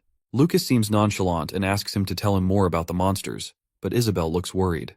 The man scratches his head and gives them a map and tells them that there is no need for payment, and he'll put it on their tab so they should come back alive to pay for it. After finishing their meals, Lucas compliments their sausages, and all of them say goodbye to each other. The man hopes for them to come back in sound, and both of them continue their journey. Lucas and Isabel are facing quite a lot of monsters at the Mountain Hispania, but along with Lucas, Isabel is also finishing off the monsters. After they have defeated quite a bit of monsters, they sigh and says that this was expected from Mount Hispania. They are only at the base of this mountain, and such powerful monsters are lurking around. Being a smarty pants, Isabel says that she has started to understand why he brought her here, and it could be that they are training here for a month, which could be a good experience for her. But to her shock, Lucas denied that this is not the reason they are here, but instead it is. Lucas wants to go to Scheizer's dungeon. As Isabel hears that, her jaw drops, and she makes sure if he is talking about the same dungeon that was said to have been created by the great sage. A little backstory, it is said that the one who manages to find the dungeon will gain powers beyond anything in this world. So Isabel thinks that this was just a baseless legend which was passed down without any confirmed proof of its existence. Lucas murmurs that he is sure that it's not a cave or anything, calling the great sage an idiot. Then, Lucas remembers what he said. On the mountain that threatens to pierce the sky, on the summit amongst the beautiful pond, and within a small island, that is where I will wait for you. Then, they reach a peak, which is the mountain known as Drake Mountain. And the pond, it has to be the volcanogenic pond at the summit. Lucas thinks that the guy would have loved that place, and all they need to do is find a small island there. Then, he says to Isabel that it's no exaggeration to call it a legend because that place is really filled with danger, but at the very least anyone would need to reach at least tier 6 in order to have a chance of survival. Isabel gasps as she hears that. Then, Lucas tells her that he only would need 1 month to reach tier 6 and challenge the dungeon. She thinks he's fooling around because in order to reach that level, he would need to study and train for dozens of years. He ignores what she said and still goes on to search for a good place to train at. After that, he turns to her and tells her that she should focus on her efforts to find a safe place as well, where she can start concentrating on her mana. The next morning, Isabel and Lucas start fighting the monsters once again. Isabel looks at him and wonders that she has finally gotten used to fighting these monsters, but she wonders what he is always looking so intently at. Suddenly he murmurs that he found it, and he takes Isabel to a magnificent waterfall, which leads to a cave inside. As they enter the cave, Lucas, through his magic, lights up the whole place and tells her that they will be staying here and training for a month. Then, he tells Isabel that he will be demonstrating the training method used by Kasajin that she wanted to know so badly. The moment she hears that, she lights up with joy and can't believe that he said that. But he also made her aware that he will share the method with her, but the only reason he has never told her before is because of the potential danger she will be facing. Further, he adds that if she mimics the method incorrectly, it might cost her her life, so she needs to watch and learn carefully. Now, he follows with his next step. He begins to absorb mana from the whole of the mountain of Hispania. Isabel's eyes feel blessed because he's really gathering all the man into the core of his body like it is nothing. A while later, he opens his eyes, knowing that mana all must do it for him. But he feels pretty surprised when he sees that Isabel has started to do the same. And all he can think about is that Isabel is a child who has passion for seeking knowledge and has a talent for this. Isabel is done absorbing the manure. She opens her eyes to see Lucas smiling at her and she gets freaked out. He begins teasing her and says that it was pretty impressive of her, and then tells her that they should get something to eat. Through a summoning circle, Lucas summons some things to eat and gives it to Isabel. She denies it and says that she doesn't feel hungry yet, so they can save it for later. Taking a bite out of it, he tells her that her brain is currently misinterpreting the sensation of mana replication as satiety, so she should eat even if she doesn't feel hungry yet. Isabel does what he says and begins to chomp down the food. While they're eating, Isabel says that she never imagined that she would be spending time like this with him, and she has always observed him and his extraordinary willpower all this time. Further, she says she doesn't understand why her eyes were drawn to him. Could it be that it was his aura or fighting the spirit? But now when she sees him, it feels like he is a completely different person from what he used to be. It is like he already knows what to do and where to go and where to achieve it, and there is no hesitation in his actions. When she is done speaking, Lucas asks her which one seems like the real him, and she replies that both of them are the real him. Then, he says that humans don't change, they simply just grow stronger. After that, Isabel tells him how grateful she is that he brought her here with him, even though he was hesitant at first, and now it's just the two of them there. Suddenly, she realized what being alone with him could actually mean, and she gets hella nervous. Her mind can't stop her from the thought that they will spend the nights together too. Knowing what could be going on in her mind, he interrupts her thoughts and tells her that he isn't into kids, so she's pretty much safe from him. Even though these words should have made her feel a bit relieved, Isabel still feels furious. On the other hand, he goes to the entrance of the cave and she wonders what he is doing. Lucas tells her that he's forming a barrier so they can stay safe from monsters for a couple of hours. As he's done installing the barrier, he lays down to sleep and tells Isabel to get some good amount of sleep too. And as soon as he says that, he dozes off to sleep. Isabel looks at him with a deadly look, and for some reason, she wants to punch him super hard in the face. The next morning, Isabel wakes up and Lucas asks if she slept well. She rubs her face and asks him how long she has been sleeping for, and he informs her that she slept for 5 hours. Then, tell her to consider this her last break for a while because they will be starting their real training today. Lucas tells Isabel that they will begin Kasajin's training method, the battling one. Before he starts, he reminds her that this is an extremely dangerous training method, and she just needs to observe and not imitate it yet. Then he begins with the training, and it is one great sight. Isabel observes that he is separating the gathered mana in his body into fire and water attributes, and the contradicting elements are repelling against each other, keeping the counter-element in check. Her eyes are wide open, and she thinks it's as if within the bounded field inside his body war is waging between the two elements, fighting for domination. Basically, it is reinforcing both elements so that pure balance can be achieved and neither side will be able to dominate each other, and it is like stabilizing a balance of power that is constantly changing. Isabel finds as a remarkable training method. Even though he told her to not imitate the pattern yet, she tries to do it anyway, and as soon as she starts, she coughs out blood and falls to the ground. She gets up and realizes that the balance was only slightly off yet. She is in immense pain now. Observing him, she thinks that it is a ridiculous tightrope that he is dreading with his life on the line. Yet Lucas is digesting this training method as if he is simply meditating peacefully. Isabel can't help but wonder who this person really is. Isabel showers and cleans herself in the waterfall. A bit later, she checks the stones, which she has been using to keep a track of days and weeks. She realizes that 2 weeks passed since then, and Frey has not moved an inch since 2 weeks ago, and she wonders how long is he planning to continue with this terrifying training method. She walks inside and begins to assemble some stuff. That's when her eyes fall on Lucas, who has been practicing mana. What surprises her is that Lucas has now begun physical manifestation of mana, which is a refutable proof that he is nearing the 6th tier. The thing which is more surprising is that he did it in 2 weeks. Isabel has never witnessed such inconceivable speed of growth. Meanwhile, thanks that he's still being really slow, and he needs to be faster with more efficiency. Isabel once again tries to imitate his mana practicing method. A while later, it started raining really harshly.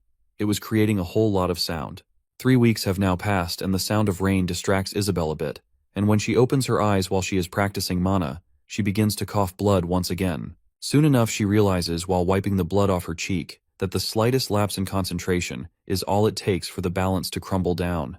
Yeah, it is still hard to believe with her own eyes that the rate of her own growth has been really great so far. She uses her hand to wave mana, while she wonders that this may be the long-forgotten way of Kasajine's battling method. While she looks at her hands, she wonders that it truly is a dangerous method of training, and she realizes that their ancestors practiced magic in such terrifying ways, and it's no wonder why the modern mages are unable to reach the heights of the mages of the past.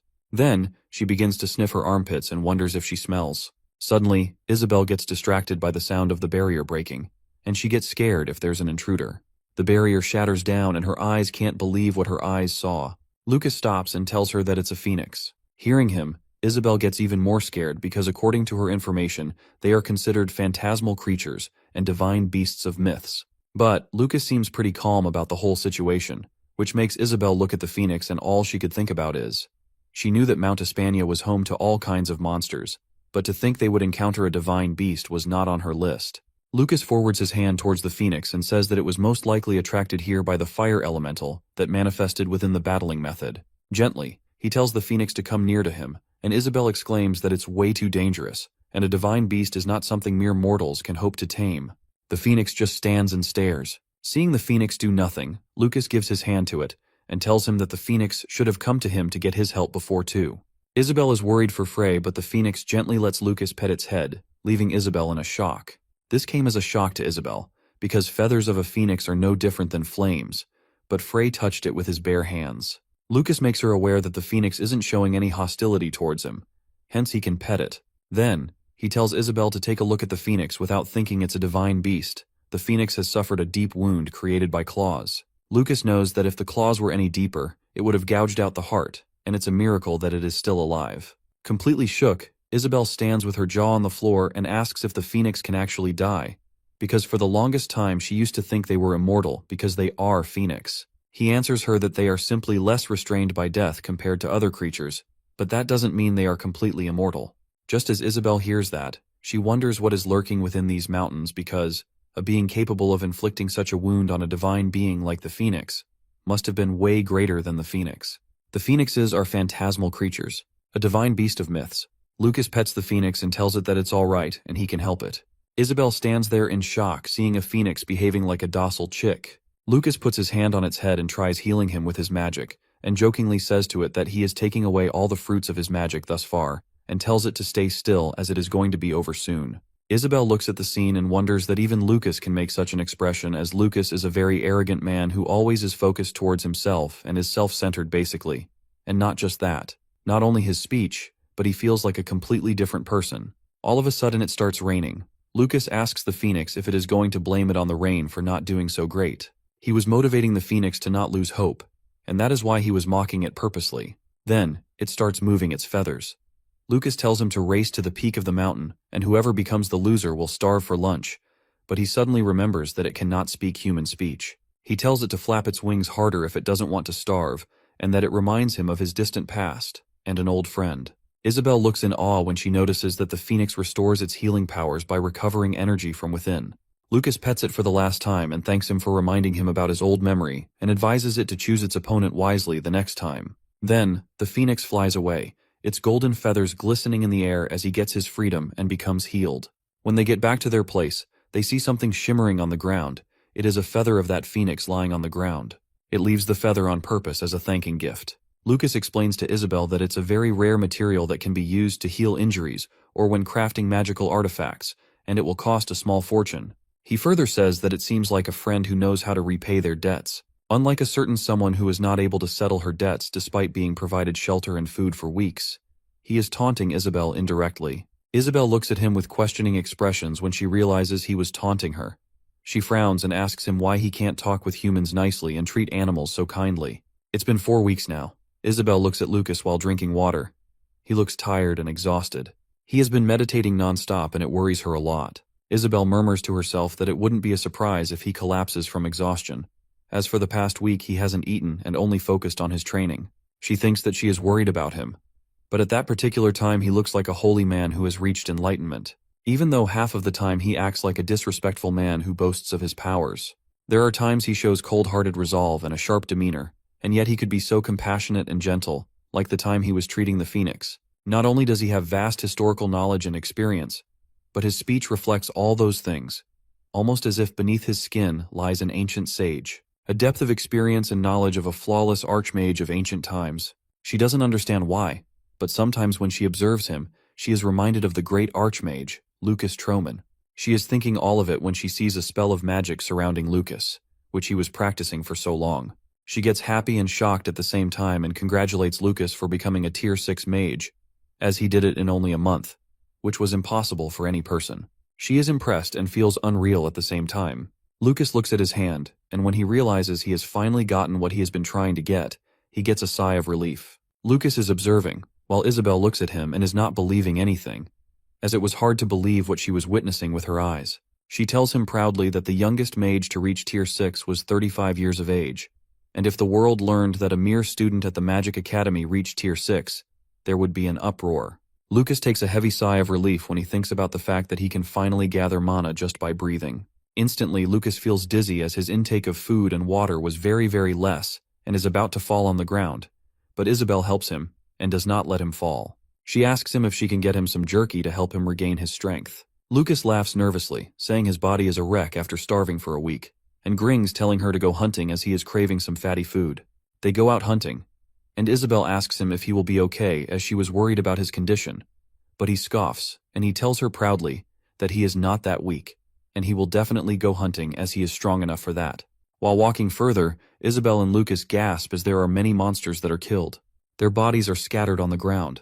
Isabel is frightened, but Lucas got it instantly that it was the phoenix who did it, the same phoenix who was hurt, and Lucas helped him to recover. Lucas was even wondering why he didn't sense any monster's presence while he was meditating. Isabel gets happy, saying that it seems it is protecting them. Lucas gets the flashback of the time when he tells it about taking all the fruits of his training. It took it to heart and tried helping them. Lucas then tells Isabel that it won't be needed for them to go hunting after all, and they should head back to the dungeon after eating those. As they are about to eat after starving for a long time, they hear a scream.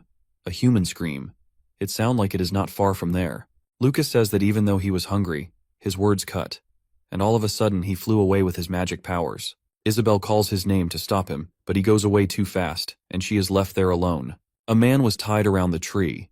He was crying and trembling in pain, and was screaming for help, as there were a bunch of men who were throwing knives at the man who was tied.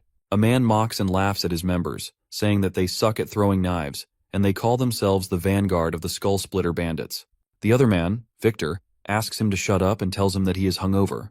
The vice captain, Lawrence, asks them to leave the man and wonders when a woman would pass by that area and how long they are going to camp out there on that mountain, as it was already a month. One of the men screams and says to all the people to look at him as he is going to throw a knife in between his eyes. When he shot the knife snapped back at the ground. All the men start making fun of him, saying that even the wind said fuck you to him, and ask everyone to pack up their stuff and get going before the chief gets pissed. When they turn around to head back, they see a man standing behind them. It is Lucas, who is looking exhausted and dehydrated. They all look at his condition and wonder if he is already dead.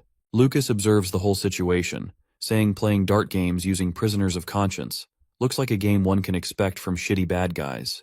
The man, Victor, in front of him looks at him with confusion, thinking that the corpse is actually talking and was about to attack Lucas, but before he attacks Lucas, he severs Victor's head, separated from his body. Everyone looks at him with utter disbelief, with their eyes widened and jaws dropped. The chief asks him if it was a tier 5 spell. Light Scythe. Lucas introduces himself, saying that today he is going to teach all of them a great lesson that will make them regret all their lives for doing such deeds. Isabel follows Lucas through the forest, and when she comes to the place Lucas was present, her jaw drops, and she tenses as she sees blood and killed men scattered all over the places. The air smells like blood. Isabel is scared, but she walks towards Lucas, who is surrounded by the dead bodies unfazed, and asks him if he killed all those men. Lucas says no as he lets one of them escape and taps him with tracking magic. He shows her the vice captain's face, who is almost dead, and tells her that all those men called him vice captain, meaning they must have another leader. Isabel looks at Lucas with curiosity and asks him if he is thinking of complete annihilation. Lucas doesn't respond as he zones out and talks within himself that he cannot pretend to feign ignorance when those guys are killing innocent people for no reason, and questions demigod in his mind if he really enjoys human hating and killing each other. Does it please him to witness their degeneracy? He promises to himself that if the demigod really enjoys it, then he will gladly ruin his entertainment because it makes him sick to his stomach when he thinks those things will bring joy to that ugly mug of his. His thoughts are interrupted when the man tied to the tree coughs and asks Lucas if he saved him. Lucas, without being hesitant, says, "Who knows?" As the guy had already lost too much blood, and Lucas is not obliged to take him with them either. The man starts crying and begging for his life, saying that he doesn't want to die like this. Lucas and Isabel exchange glances, not knowing what to do. Meanwhile, the man who escaped runs as fast as he could for his life, and goes straight to his leader and tells him the whole scenario. The leader shockingly asks to correct himself if he has heard it right that the 3rd platoon was annihilated by a phantom. He asks all the men if they are drunk because he is not believing anything they are saying. The man who escaped assures the leader that he is telling the truth. He tells him that he saw it with his own eyes. The man who killed all of them had long, messy white hair that scattered across the winds. His skinny body carried a putrid stench of rot. That guy was a monster as he completely dominated them. Fighting in the mountains, they did not have a chance against him. He killed everyone with a blink of an eye, and their heads rolled over before anyone could do anything, and all he could do was run for his life. All along, he was talking about none other than Lucas. The leader is listening to all of it quietly and attentively and says that he is against a mage. The man standing behind the leader, apparently his bodyguard, agrees with his leader and says that judging from the circumstances, he'd say they are against an enemy who is capable of double casting. The leader announces that it is a battle mage and orders everyone to get ready, strengthen their watch stops as they are to inform everyone once they find their phantom, and once everyone is in position, kill him on sight. The leader's bodyguard asks him hesitantly if it could be a battle mage hired by House Aquareed to deal with them. The leader snorts and says that a high and mighty family of knights would never resort to hiring a battle mage as a bodyguard, and gets furious and points out at the guy who escaped Lucas, saying that he and his imbeciles were playing the dart game. The guy gets scared and starts apologizing to him. The leader then calmly asks him who the guy they were using as a dummy was, and he replies while being scared that it was just some random fodder merc. Leader mumbles to himself, saying that dumb village guy who was escorting a mother and her daughter to gather herbs, he is the same guy who is the son of the bartender in whose restaurant Isabel and Lucas had lunch in, and who told Isabel and Lucas the story of his son who died, and warned them not to go into the mountains. The leader says that he doubts he'd be capable of hiring a battle mage, so who are they actually up against? Another battle was unfolding. Somewhere there was an ongoing fight between Lady Sonia and some men. The leader looks at the fight and smirks. He says to her that she has no idea how long he has been searching for her. Sonia doesn't notice him as her entire focus was on the fight. Lady Sonia, the eldest daughter of the renowned Aquareed, is fighting without any fear, and is knocking out everyone who is coming in her way with her sharp steel sword. The leader looks impressed by her skills and says to her that despite everything, she still has an iron grip on her sword, and it looks like the rumors of the great flame swordsman of Ruanable weren't some tales. Everyone related to Sonia looks at her worriedly, and the leader gives an evil smile while looking at her when she finally notices the leader.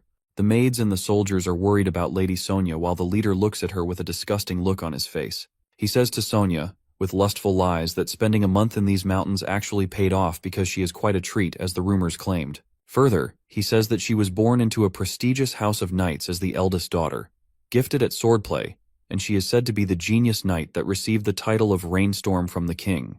While he blabber that Lady Sonia thinks that her knights have been annihilated, and the only ones remaining on their side are the two maids and Luther. She realizes that Sir Luther retired a long time ago, so the only one who is capable of fighting right now is her. But what concerns her is that they have a little more than 20 men on their side, and all of them are pretty skilled, and she is stuck in the worst possible situation she could have ever imagined.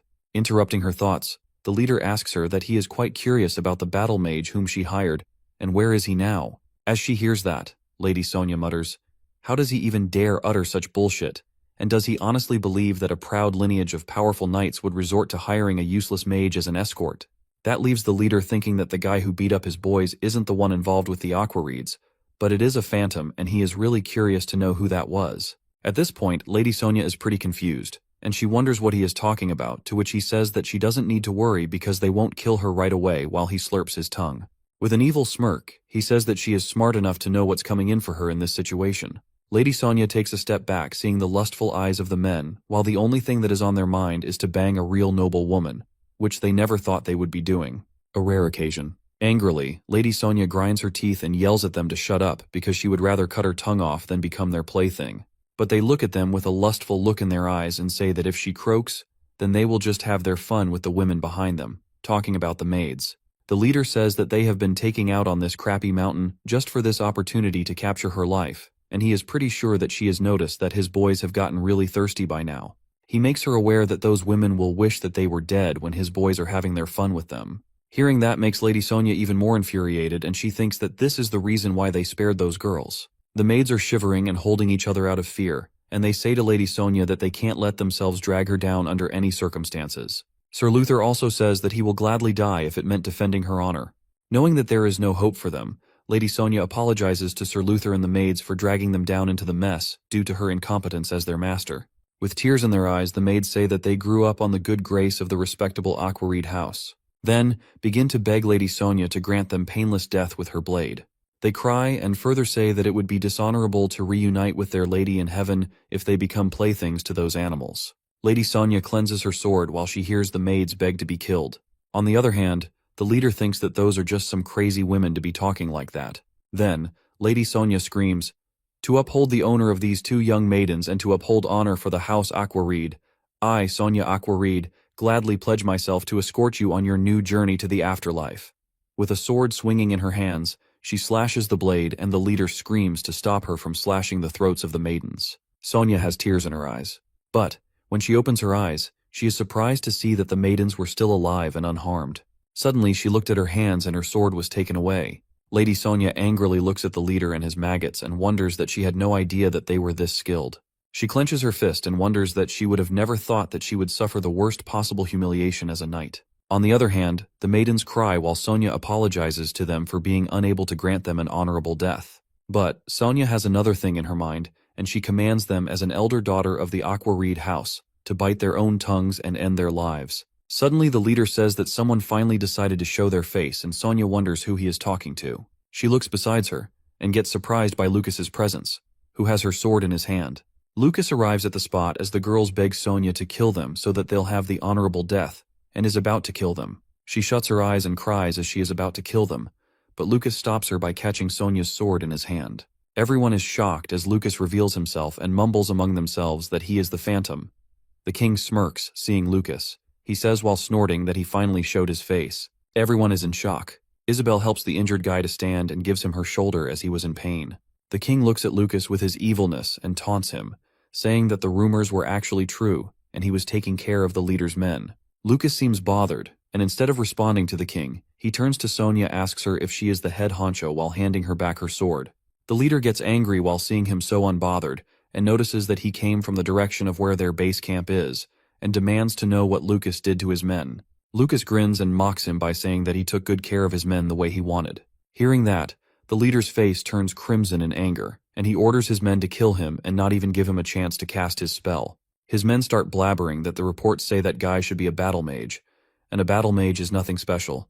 And as he continues speaking, Lucas casts his spell, and with the flick of his hand, a big blow happens, and all the men sprawl backwards to the ground. Sweat beads on the leader's head, and he wonders what is with the firepower and trembles in anger and fear. The men are groaning and trying to get back to their positions. Everyone's jaw drops and they all look at Lucas's abilities while being stunned. Sonia looks surprised and confused and asks Isabel, who is standing with Mr. Luther, who those guys are and what their objective is. Isabel gives her an assuring warm smile and advises her that she should rest as they are not their enemies. The leader starts clanging his sword and starts attacking it in the air, trying to intimidate Lucas. He says that he knows enough when it comes to fighting a battle mage, as at the end of the day, all mages are the same and that Lucad won't be able to keep up with those torrents of attacks since there has to be a cooldown period between spells. He thinks within himself that looking at his spells, the ones he is casting in succession, he must be Lucas's only target, and he admits that he has some impressive abilities, but he doesn't seem too bright, and he'll definitely fall from exhaustion at the rate he is going. Otherwise, Lucas is bound to be stabbed by one of his men while his full attention is on him, and he smirks, thinking that either way, Lucas is going to die soon. A loud roar interrupts his thoughts as Lucas casts another spell. The spell erupted and created a massive explosion and all the rest of the men were knocked out. The leader is scared now and his confidence is not the same anymore as Lucas is firing off the spells and knocking out all the men at the same time, and shocked as it is impossible, according to him, for casting spells so long. Lucas continues his spells and flicks his finger, and with another blow, the leader is on the ground trembling in pain and begging for mercy. Lucas stands there and looks at everyone, some of them unconscious, some coughing or breathing hard for oxygen, and some shivering in pain. When the leader noticed that he stopped firing, he assumes that Lucas is out of mana and it's their chance to kill him, and orders them to kill him, or he will kill every one of them. All the men start taking their positions. In the meanwhile, Sonia worriedly asks him if he used up all his mana, and she will lend him her aid. Lucas gives her side-eye and with his hand signals her to step back, saying that it's dangerous, so step back while casting a spell full of fire. Lucas raises his hand while summoning the spell. Flames are created around him. The intensity of the spell was so powerful that the ground started shaking. The leader's and all his men's eyes widen and jaws drop as they see the whole scenario. The men and the leader panic as they wonder it is an earthquake. Instantly, the ground starts cracking and splits in two pieces. All the men and leader screams their lungs out for help and mercy as the ground swallows them, but all of them disappear. Sonia couldn't believe whatever she was witnessing with her eyes and mumbles that it is impossible. Lucas grins and stands there proudly while saying that they have been annihilated. Sonia observes the ground while leaning down. As she touches the ground, she says that the earthquake is a tier 5 spell and questions when he had time to make preparations to cast the spell while facing those mercenaries. Isabel explains while helping the injured guy to walk that the previous spells she has seen him cast in succession only were to buy time to cast an earthquake. Sonia screams in disbelief and repeats what Isabel said, and Isabel again that raging storm of light arrows was only a diversion, as she has never heard of a mage using double casting that way. Isabel smiles and tells her, by looking at Lucas, that she has also never seen or heard it done either until she met him. Later on, Sonia comes up to Lucas and Isabel and thanks them, as she was grateful to him, as she says that presents her sincere gratitude for his timely aid, and introduces herself by saying that she is Sonia Aquareed of the Ruanable Kingdom. Lucas acts all cool and introduces himself back as Free Blake and wonders, where did he hear the word Aquareed? Sonia finds it offensive and asks him if he has any courtesy. Lucas tells her that she is not being courteous either. Isabel interrupts in between and apologizes on behalf of Lucas, and introduces herself and tells Sonia that he is not that behaved and experienced in terms of manners. Lucas questions her, saying what's wrong with his manner. Isabel advises him to be half as kind as he was with the Phoenix before. Sonia pinches her nose and Lucas was stinking as he did not take a bath for days.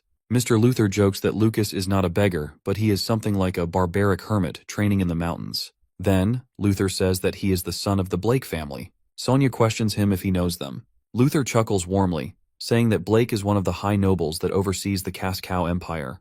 He further tells her that the current head of the Blake family is Sir Isaka Blake, and he is one of the Empire's 8 mages who have reached Tier 7, and he is also the 6th magic tower. Sonia listens to him carefully but confusingly asks how a noble man of such lineage can appear so haggard.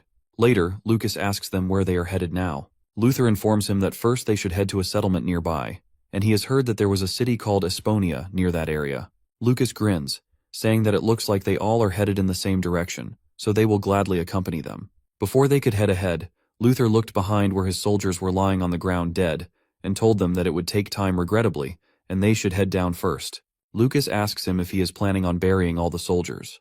Luther tells him sadly that he cannot help it as they can't carry them all to the nearby city. Lucas asks him not to worry, as he will assist him with that endeavor, and casts the magic spell with raising his hands, and all of a sudden the carriage on the ground is in its position, and all the dead men are being put into the carriage, and he smirks while asking them all to get going. All of them are stunned as they see he is capable of doing things no one is. While walking, Sonia and Lucas are talking when Lucas tells her that he is 20 years old. She gets shocked as she thought he must be 30 or 40. Lucas tells her that 20 or 30 doesn't matter to him, as what matters is that it is good to be young, and he curiously asks Sonia about those mercenaries from before, and questions her, saying that it looked like they were camping in that particular area knowing she'd pass by, and so is she having any idea about who they were? Sonia remembers instantly as he mentions it that they did mention something about waiting for them to pass by for almost every day. Mr. Luther interrupted that if it was a month ago, then that is around the time when they departed Ruanoble, but he cannot fathom who might have plotted against them like that, and admits to Sonia that she has many allies as enemies. Sonia mumbles to herself that they were highly skilled for a band of common mercenaries. She gets flashbacks of the incident that happened some hours ago, and says that judging from their ability to hire such skilled mercenaries, their enemies were people with significant power and influence. After chattering, they arrive at a port where one of Sonia's girls departs by ship. Luther expresses his gratitude again, and says that the fallen knights will return to their family's side finally. Both Isabel and Lucas turn to walk off, but Sonia stops them, saying that they owe them one and should repay. Lucas tells them that it is not a big deal, but Mr. Luther also starts convincing him. Lucas scratches his head for a minute and exchanges glances with Isabel and says without hesitating that he could call it even if they buy him dinner, as he knows a really good place that sells delicious sausages. As they enter the restaurant, Sonia covers her mouth with a handkerchief because of the dust and strong smells and mumbles to Mr. Luther that it does not seem like an establishment a noble typically visits. Lucas, after hearing her, tells her to be for real, as it is a pretty well-known fact that rundown establishments like that actually make the best meals in town. Mr. Luther looked at him strangely while he was talking. Just then, the bartender comes up with a tray of food with him, the same bartender Isabel and Lucas met before, and interrupts, saying jokingly, how did they even call it a rundown establishment? And he looks like a beggar on the side of the road, but at least he seems to have made it back in one piece, and it is nice to see him again. Lucas approaches the bartender and tells him that it is not only them who came back. There is someone who made it back down the mountain with them. Isabel comes inside the restaurant with his son. When he looks at his son, he throws the tray onto the ground and rushes towards his son. He does not believe that his son is back. After an emotional reunion, the father bandages his son's hands. However, Lucas explains to him that they have given him first aid, but he needs to have plenty of rest for a few days. But his son will be all right and praises him that he did well in protecting the mother and her daughter, but was kept as a hostage. Both the father and son apologize to each other. The father apologizes for underestimating his son, and the son apologizes for rushing out without caring to inform his father about anything. Isabel asks Lucas how he managed to know he was his son. Lucas tells her that they are the carbon copy of each other, but what really surprises him is how a certain talentless mage seemed to have a surprising talent in healing magic. Isabel turns red in anger and asks him who he is talking about, but she already knew the taunt was for her. Lucas smirks, saying that who else is there? It is obviously for her. Ignoring her expressions, he tells the bartender that he was hoping to book lodgings for tonight, but it looks like the house is full. Mr. Luther says that it seems he was mistaken, as that place has many customers, so it must be a great pub, as Lucas said, and it is unfortunate, but they will just have to look for another place. Lucas apologizes to Mr. Luther for bringing them there, and says that it is a pity considering the sausages they serve here are to die for. When the bartender hears it, he gets furious at all the men sitting there and yells at them and tells them to leave the restaurant as they are closed for that day. All the men sitting hesitantly ask him how it is closed this early, but he smacks some of them and tells them to leave, saying they won't even have to pay, and it is his place, so it is on him when to close or open the restaurant. He closes the door and turns the close banner on and chuckles nervously, saying it looks like he needs to whip out his great skills and put them to good use for a change, and he'll get things prepared so they should take their time to wash up. At dinner, Mr. Luther looks impressed by the dinner, which was served while Lucas, without hesitating, stuffed his mouth with food, making Isabel embarrassed. Sonia walks down the stairs and joins them for dinner. Lucas tells her that she took her. That is why they started without her. Sonia looks at Lucas and blushes. Lucas asks her what is wrong with her face as her face is flushed red. She huffs, and as she tries sitting on the chair, she says that she is just surprised that he actually looks decent after cleaning up. But instead of sitting on the chair, she gets tripped by her slippers. Lucas saves her from tripping as he sees scars on her hand and asks her what these were, but she tries to hide them. Lucas tells her to stop hiding those as they are the sign of her great effort. Isabel interrupts in between them and starts talking about their final destination, to which she replies that they were on their way to the June states. The memories of Farhan June snaps Lucas's and Isabel's minds as he told them about her fiancé, that she is the daughter of the Aquareed house, the very same that birthed countless skilled knights, but he was not sure if they would get along. Both Isabel and Lucas exclaimed that she is the Master Farhan June's fiancé. Mr. Luther asks them instantly if they are the acquaintances of Master Farhan June. Isabel explains to him that both Lucas and he are friends in the academy, and they heard of the marriage arrangement from Lord Farhan himself while Lucas is eating quickly. Then he asks Sonia to confirm if she is actually his fiancée, muttering to himself that Farhan is a lucky bastard. Isabel, before Lucas and her leave, wishes Sonia a safe journey in the days coming ahead for her. Then, Lady Sonia turns to Lucas and tells him that once he is done with everything, he should come and visit the June state. Lucas thinks about it a bit, and then he says that if he has time to spare, then he will surely look forward to it.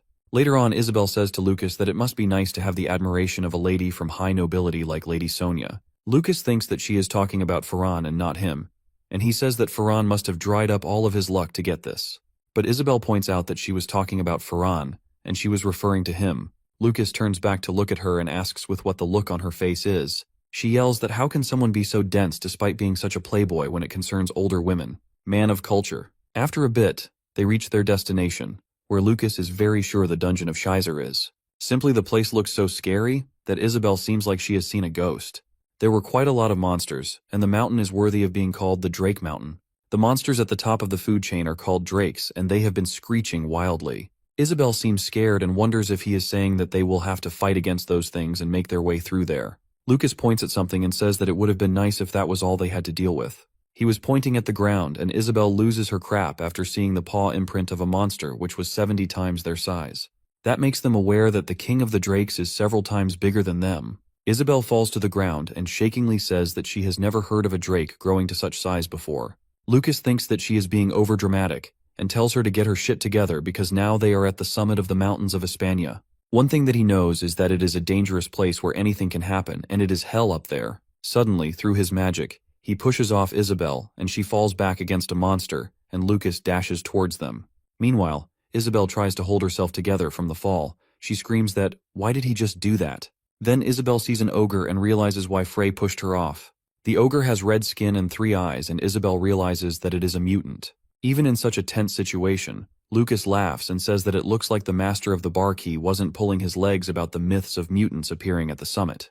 Hearing Lucas's voice, the ogre turns towards him and roars while he pulls out a tree from the ground in order to throw it on Isabel.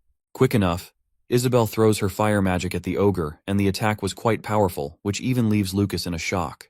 He wonders that she has grown much more powerful than he had anticipated. But the ogre still isn't dead and manages to pull himself out of the attack. That pisses off Isabel, and she begins to scream that her magic doesn't do anything against that thing because it didn't even put a dent on him. Meanwhile, Lucas keeps thinking that it seems like she isn't aware of her growth at all. Further, he says that it is probably mutated and evolved to gain a resistant skin that is able to withstand fire elemental spells, and it was probably due to the drakes. Isabel seems pretty shocked when she hears about the elemental evolution and wonders, what are they supposed to do against things like him? Lucas says that it is pretty obvious that if fire doesn't work against him, then they should try ice. Isabel shivers as Lucas casts the ice spell. Just by creating those 2 ice spears, the surrounding air becomes cold. It's as if the season has changed. As Lucas flicks his hand, the ice spear is shot straight to the monster. Isabel says in a very low voice that he really reminds her of someone, and she keeps seeing images of the great Archmage Lucas Troman overlapping with him. Lucas does not seem to hear as he is busy casting the spell. They both gasp, seeing the monster's reaction as it is standing there more angrily than before, and the spell did not do anything to him. To think his skin is so tough that an ice spear of that magnitude could not pierce through. The monster breaks the tree from its root in anger and roars. The intensity of breaking the tree was so much that both Isabel and Lucas sprawled back on the ground. Lucas lies on the ground unfazed, which makes Isabel more concerned, and she asks him how he is so relaxed about all of it while making a fire spell and shooting it straight to his face. The monster roars as it could not see anything for a minor second, and Lucas and Isabel take their chance of hiding behind a tree. Lucas grins and admires the monster, saying that he has to hand it to him. Not only has he evolved his elemental attribute to withstand magic of both elements, but he has also super reinforced his bone and skin to their limit, and they are particularly as tough as steel. Isabel rolls her eyes as she is not liking the fact that he is admiring a monster while the monster is actually trying to kill them. Isabel worries and tells Lucas that with that kind of monstrous strength, it'd be best to destroy him completely with fire. Lucas smirks, saying, "But his skin has a high fire resistance." Isabel suggests to him sharply why they don't bury him alive with an earthquake like Lucas did before. Lucas chuckles nervously, asking her how she can be so barbaric, and he says sarcastically that this kind of spell would draw the drakes over to this area, and they should take care of it as discreetly as possible. The monster is making a disaster by destroying all the trees to find them. By seeing his monstrous behavior, Isabel says to Lucas that they are past the point of being discreet with that thing causing a ruckus already. Lucas gets fed up with all the talking and advises Isabel to watch and learn. For problems like this, it is best to rinse and repeat a tried method. Isabel looks at him with a confused expression. He walks out before Isabel could protest, and calls the monster so that his focus would be on him, and starts casting the ice spell again. Isabel shivers and tells him to stop relying on ice spears again when he knows it's not going to work on that. Lucas grins and says that there is a saying, "You should swing an axe several times over if you want to chop down a tree." Isabel looks done with Lucas's attitude and unfazed behavior, but as he casts the magic, the monster starts roaring, and as he flicks his finger, one of the ice spears goes straight to his head. Isabel says that it has no effect, as she said, even though the monster's anger is doubled now, and they have to use a different spell. Lucas asks Isabel to pipe down as he is trying to aim. He shot 7 ice spears straight to his head, and on the 7th shot, the monster kneeled down onto his knees and went straight to the ground.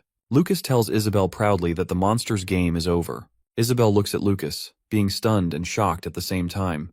Lucas turned, smiled broadly at her, and told her that it is just needed to take extra swings if someone wants to chop a tree. Isabel rolls her eyes as she listens to his unending lectures. All of a sudden they hear screeches, and when they look back to see what it is some monstrous kind of bird, and they look dangerous. Sweat coats on Isabel's head as she is scared and is freaking out by the presence of the weird creature. But Lucas smirks and does not seem to care, and could not stop himself with his humor, and says they won't certainly run out of thrills on this journey. Lucas and Isabel put up a really hard fight against those monstrous creatures. The monster's eyes were burning with fire as they were ready to eat their prey, but both Isabel and Lucas cast ice and fire spells against them. And after so many struggles and spells, as Lucas stabbed the last ice spear, their goldenish eyes became empty, and they fell on the ground. As they take a sigh of relief, they hear a huge thud echo behind them. It was a gigantic dinosaur bigger than anything they have encountered till then. Isabel is about to scream, but before she screams, Lucas quickly grabs her, pulls her behind a nearest tree, and covers her mouth with his hand, and asks her to be quiet and not scream, or else they are dead. He tells her that it is a Drake King, and that it is not a foe he can beat at his current level, so they should just hide and avoid it at all costs at that time. The gigantic monster was moving around, looking and sniffing everywhere to find his prey. Both Isabel and Lucas stay hidden and quiet, and as the monster goes away from there, Isabel screams in fear. The footprints of the monster were so big and heavy that they destroyed the ground and made cracks in it. Lucas and Isabel are sitting at the top of the mountain.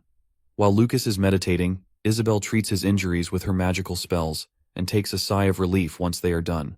A fly comes and sits at Lucas's finger. He looks at the fly and says thanks for facing all those monsters for the past 2 weeks. He was talking to Frey in his mind. Lucas further says that he has been able to fully sync his mind with Frey's body, and that's more than enough to say it was worth venturing to that mountain, but he still has much more to do while he is there. Lucas asks Isabel to head forward and shows her the place that was a mountain, and the top of it has some light that was glowing on the top. Lucas points it out, saying that that is where Scheizer's dungeon is located. As they fly with their magic power, Lucas advises her to stay alert, as knowing that crafty man, it won't surprise him if he kept a monster in that lake. A question pops into Isabel's mind. How does he know the Scheizer dungeon was up there? She asks Lucas. Lucas tells her that he had a bad habit of playing word games back in the day. Atop the mountain so tall that it could pierce through the skies, there is a beautiful lake, and in the middle of that lake is a small island. He used to tell him how nice it would be to spend his retirement at such a beautiful place. She gets confused and asks her curiously, "Who is he?" But he ignores her question. He has been avoiding her questions for a long time now, and rather than replying to her, he points out that they have arrived at the place. When they land on the ground, Isabel's eyes widen by looking at the beauty. She admires the island and its beauty. He looks at the island, and nostalgia hits him as he mumbles to himself what a crafty person Scheizer was. Isabel looks at him strangely, as she is trying to understand what is going on. He tells her that beneath the island, there is a dungeon many times bigger than the island itself. Isabel does not believe him, but he continues explaining to her that it means this island is nothing but the entrance to the dungeon. Isabel mumbles to herself that it is humble on the outside, but it's far beyond extravagant, just like Lucas. She tries to talk to him again, but he ignores her. As they walk forward, a giant tree comes in their way. As they stand in front of it, Isabel asks Lucas just how big that tree is, to which Lucas says that at least it is quite obvious to anyone that it is the entrance. When they enter inside, there are stairs. Lucas chuckles, saying how considerate of him to create all these stairs for the dungeon, and along both sides are many lamps that are working with the help of fire. As they walk down, Isabel tries to ask Lucas what she has been thinking for a long time. Thousands of thoughts are running through her mind. She knows Lucas is hiding something very big and dangerous, as she even doubts of him, the world-famous Archmage, but she tries to shut her mouth, doubting whatever she has been thinking. While Lucas walks down, not noticing Isabel's uneasiness. As they walk down the long, unending stairs, they see a giant bluish gate that was glowing and shining, and light was coming out of it. It looked so ancient and unique that Isabel looked at it with shock. When Lucas touches it, it makes electronic sounds. Isabel asks him how they are going to open it. Lucas tells her that it is Scheizer's handiwork, and if they try to open it by force, it will obliterate them. At the side of the gate is a table-like surface, and it has a blue round box placed on it which looks magnificent. Lucas taps on it 3 to 4 times, and a light strikes out of that box, and so much smoke comes out of it. But surprisingly, the smoke makes an image. A childlike structure appears. It seems like a robot, as it says, testing 1, 2, 3.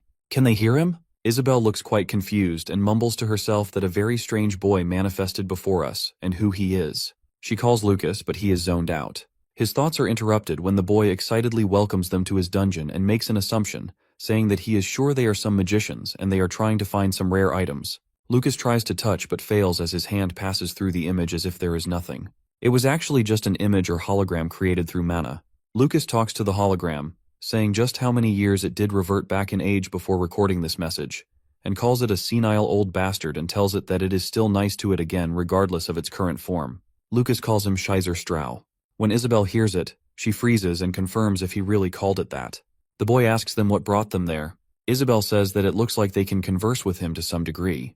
But when Lucas calls his name, the boy responds, saying that he cannot really respond or hear them, and this is just a recording. So he will just say his piece, and further assures that no matter what they sought out to obtain, they will find it there, and the reason is because it is Scheizer Strau's dungeon. Lucas asks him how he died. The boy says that he won't just be granted entry. If he wants to enter further in the dungeon, he'll have to answer the question he asks Lucas, and warn him that getting any of his questions wrong could mean he won't be able to get out of his dungeon. Lucas looks down, his lips trembling. A sudden realization hits him. His friend's voice, his mannerism, everything was just how he remembered him back then. It is almost as if he has gone back in time to the days they used to talk and laugh together, yet Lucas's voice cannot reach him. He gets emotional thinking that he is alone in this world completely. But he fisted his hands and tried to control his thoughts, saying that he is not the only one who survived all this time. Those whom he cherished and loved may have returned to dust with the passage of time, but the tyrants who reduced the world to its current state still remain ruling the world. His sworn enemies, they too remain in this world. Isabel looks at him, knowing he is going through something he is keeping to himself, but both of their thoughts are interrupted by the boy's voice, who starts asking questions, and his first question is, what is it that Scheizer Strau loathes the most in this world? Lucas looked at him, and his reply was only one word, and it was demigod. The boy excitedly tells him that he gave the correct answer. The gigantic bluish gate opens, and without even thinking for a bit, Lucas walks in. Isabel calls him and asks him to wait and goes behind him and tries asking him that if he is, but stutters, and her question remains incomplete as Lucas interrupts and asks her not to just stand there as it is a Scheizer dungeon. And knowing his personality, this is definitely not just a convenient storage room or something, and there is no telling what kind of traps lie there for them, and tells her that if she keeps standing there like a dumbfounded, she will be dead in a heartbeat. And if she truly wants to become stronger as a mage, then she should stop thinking and focus. She gets motivated as she wants to be stronger and more powerful like the Archmage she admires. Lucas tells her to let's do it, to see if the beginning or the end awaits them in that dungeon.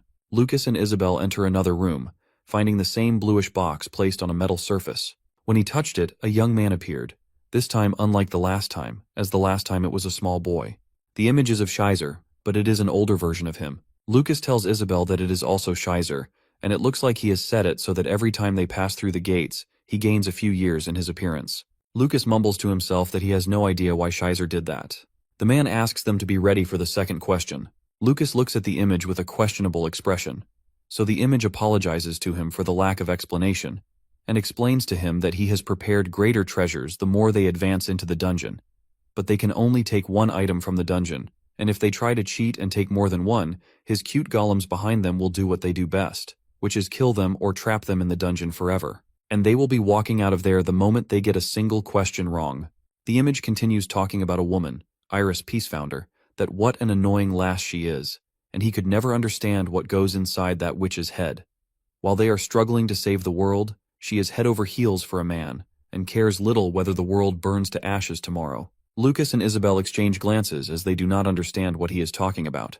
Isabel's mind clicks and realizes that the image is talking about the legendary Black Witch. Then, Lucas remembers about her and mumbles inside him that she was a jet black-haired woman who had a mysterious smile on her face. She fits the title of Black Witch down to the last letter, and there would be no man in this world who could resist her charms, and he always thinks that there would not be any other girl more attractive than Iris. He blushes while thinking about her, but tells himself that he should forget about Iris, and it is the man who he finds detestable at times. The image continues talking and says casually that that legendary bombshell was trying to make advances at him all the damn time, but that dumb Lucas didn't notice her at all. He clearly didn't have a talent for reading women's feelings. Lucas is stunned and blushes as he doesn't believe that the image is talking about him. The image says that considering how crazy Lucas is for women, he sure is clueless about them. It makes him wonder if a guy that dense could really be as great a mage as everyone thinks he is. He jokingly says that the golem behind him wouldn't be as dense as Lucas was. Lucas gets annoyed and angry at the same time, and Isabel mumbles that Lucas must be someone like Free. The image changes the topic and asks the next question, and says that Iris is known to have a contract with 3 powerful demons at her command, and among the 3, one of them is known to have 6 arms and held weapons in each. Before completing his question, Lucas answers his question and gives the name of the demon. Isabel's eyes widen, and she is impressed as Lucas didn't even hear the whole question and answered immediately. The next door opens, and as the door opens, they see precious and magnificent diamond jewelry all around the room, and the image is aged again. Lucas understands that he is aging room by room because that dungeon is Scheizer's personal diary. Lucas stands face to face with the image and thinks about what Scheizer was trying to portray, and to whom, and what message was he even trying to give. Question by question, they went to different rooms, and they are now in the 5th room. Lucas thinks that it is pretty odd, as the questions they have gotten so far have nothing to do with magecraft, and they were all just random. He wonders what Scheizer was thinking, but his wondering is interrupted when Isabel appreciates him for managing to answer properly. When they entered the room, Scheizer's image was of an aged old man with a white beard leaning on a stick. Lucas gets emotional as he sees that image of Scheizer. The image asks Lucas Troman, the mage who is said to have reached the pinnacle of magecraft at the mercy age of 40, the grand archmage of humanity, his life's greatest pride and joy to have known him as his dearest friend. Lucas's eyes fill with tears, and he mumbles that he is also grateful too. Isabel looks at Lucas unbelievably, but both of their thoughts are cut off when the image asks him the final question, and he asks Lucas to call him by his true name. Lucas gets it that it is no wonder why he was asking those random and strange questions. Those questions were not random at all. They were the questions only Lucas could answer. Lucas answers slowly that it was Scheizer Wilseman. Isabel, surprised, questions whether it was Strau, but before she could understand what is happening, the image smiles, and his image starts fading while he says, "He has prepared everything in this room Lucas needs, and the rest of it is in Lucas's hands, his old friend." Lucas screams and calls out for the image to not disappear, and Isabel looks at the scenario in utter disbelief and tries to comprehend what just unfolded. As they enter the last room, they look around. Isabel observes that, unlike the other rooms, that room looks pretty cozy and well lived in. Her thoughts are shifted as Lucas exclaims that he has found it. He found it from a box lying on the ground. He has a small glass jar with him. Curiously, Isabel asks him what it is, and he tells her it is the frozen river. Isabel doesn't believe it and repeats what Lucas just said, as she heard that the frozen river is a legendary solution formed into a single droplet every 1,000 years, which can be found inside the Wailing Caverns. A single drop is said to explosively expand one's magical channels and drastically increase their mana, and there are even rumors that an ordinary person can reach Tier 4 simply by drinking a single droplet of that stuff. Lucas gets impressed by her knowledge, but Isabel doesn't care about him being impressed because she focuses on that solution, as she doesn't believe that it is really a frozen riven solution. Lucas grins while looking at the bottle and says that he absolutely needed it if he was to reach Tier 7 in a short period of time. Isabel looks inside the box and asks Lucas if he came to this place only for this, while looking at a pair of something that looked like unfashionable earrings, and wonders what those are. Lucas scratches his head and mumbles to himself that Shizer is a bastard as he just had to store those of all things in this room and sighs, telling Isabel that those are typhoon earrings and he crafted those. Isabel doesn't get it, and asks how it is even possible that something he had crafted be found in the final room with Shizer's dungeon. Lucas looks down and tells her that those earrings were made 4,000 years ago, and he made them as he had nothing better to do back then, but Shizer really liked them, so he just gave them to him.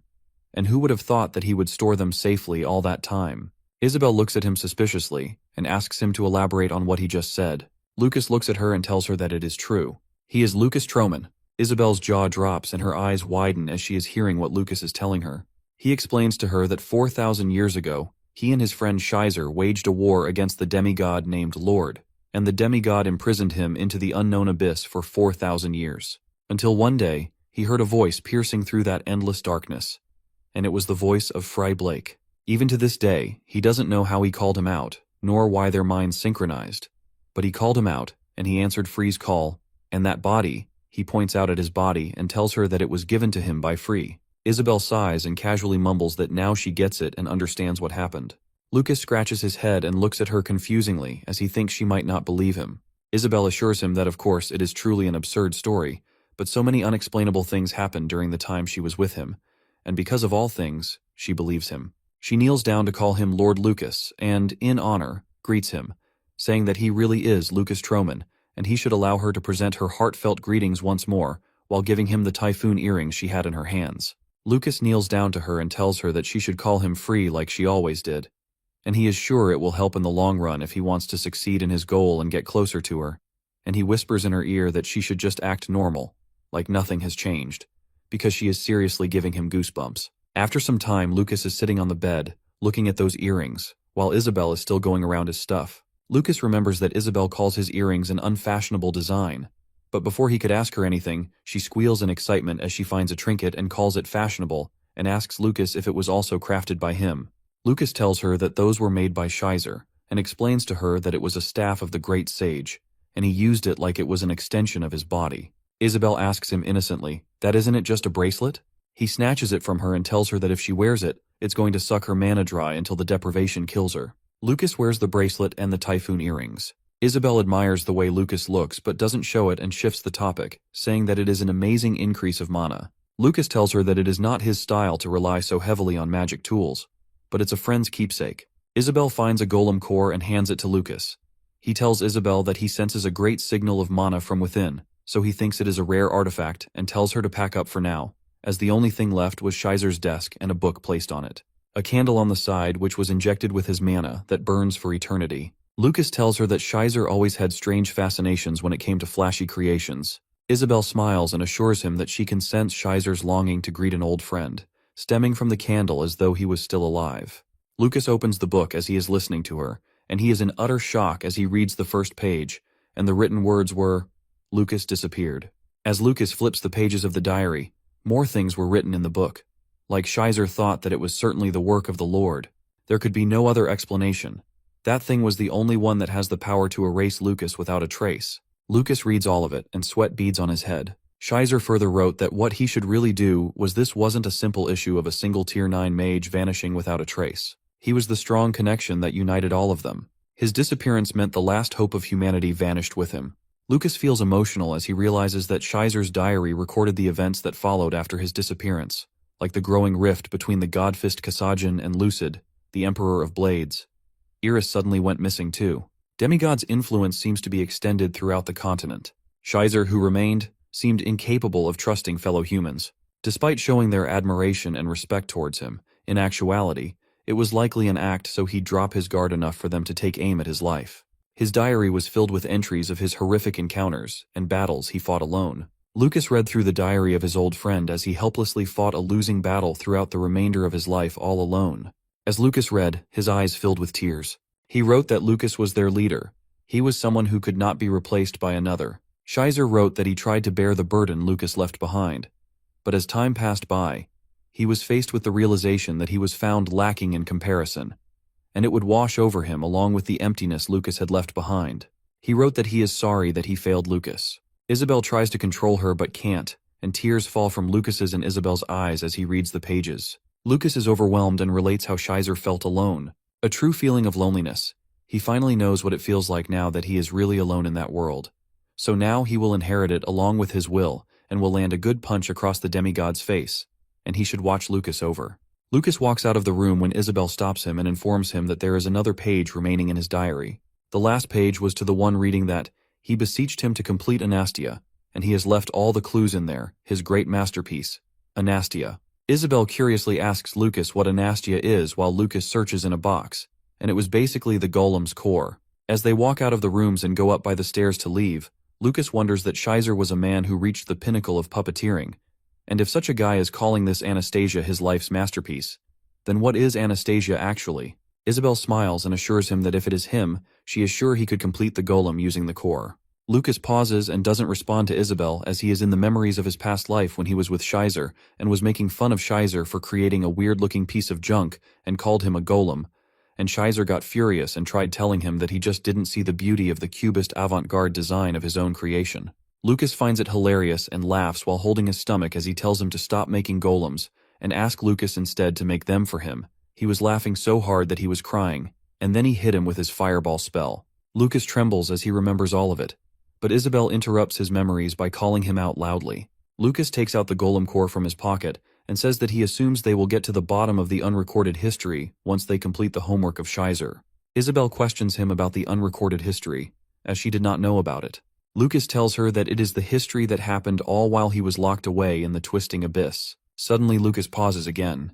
Lucas fists his hands and tells her that as soon as they are out there, head straight to the village. His expressions are very serious. Isabel senses some kind of danger as she notices the tension in Lucas's voice. As they come out of there, Isabel's eyes widen. She freezes in fear as in front of them a huge, gigantic monster, and the other monsters were waiting for Lucas and Isabel. Lucas seems unfazed as he asks the Drake King if he was waiting for him, but Isabel panics in fear. Lucas stands there confidently, though his hands are shivering slightly.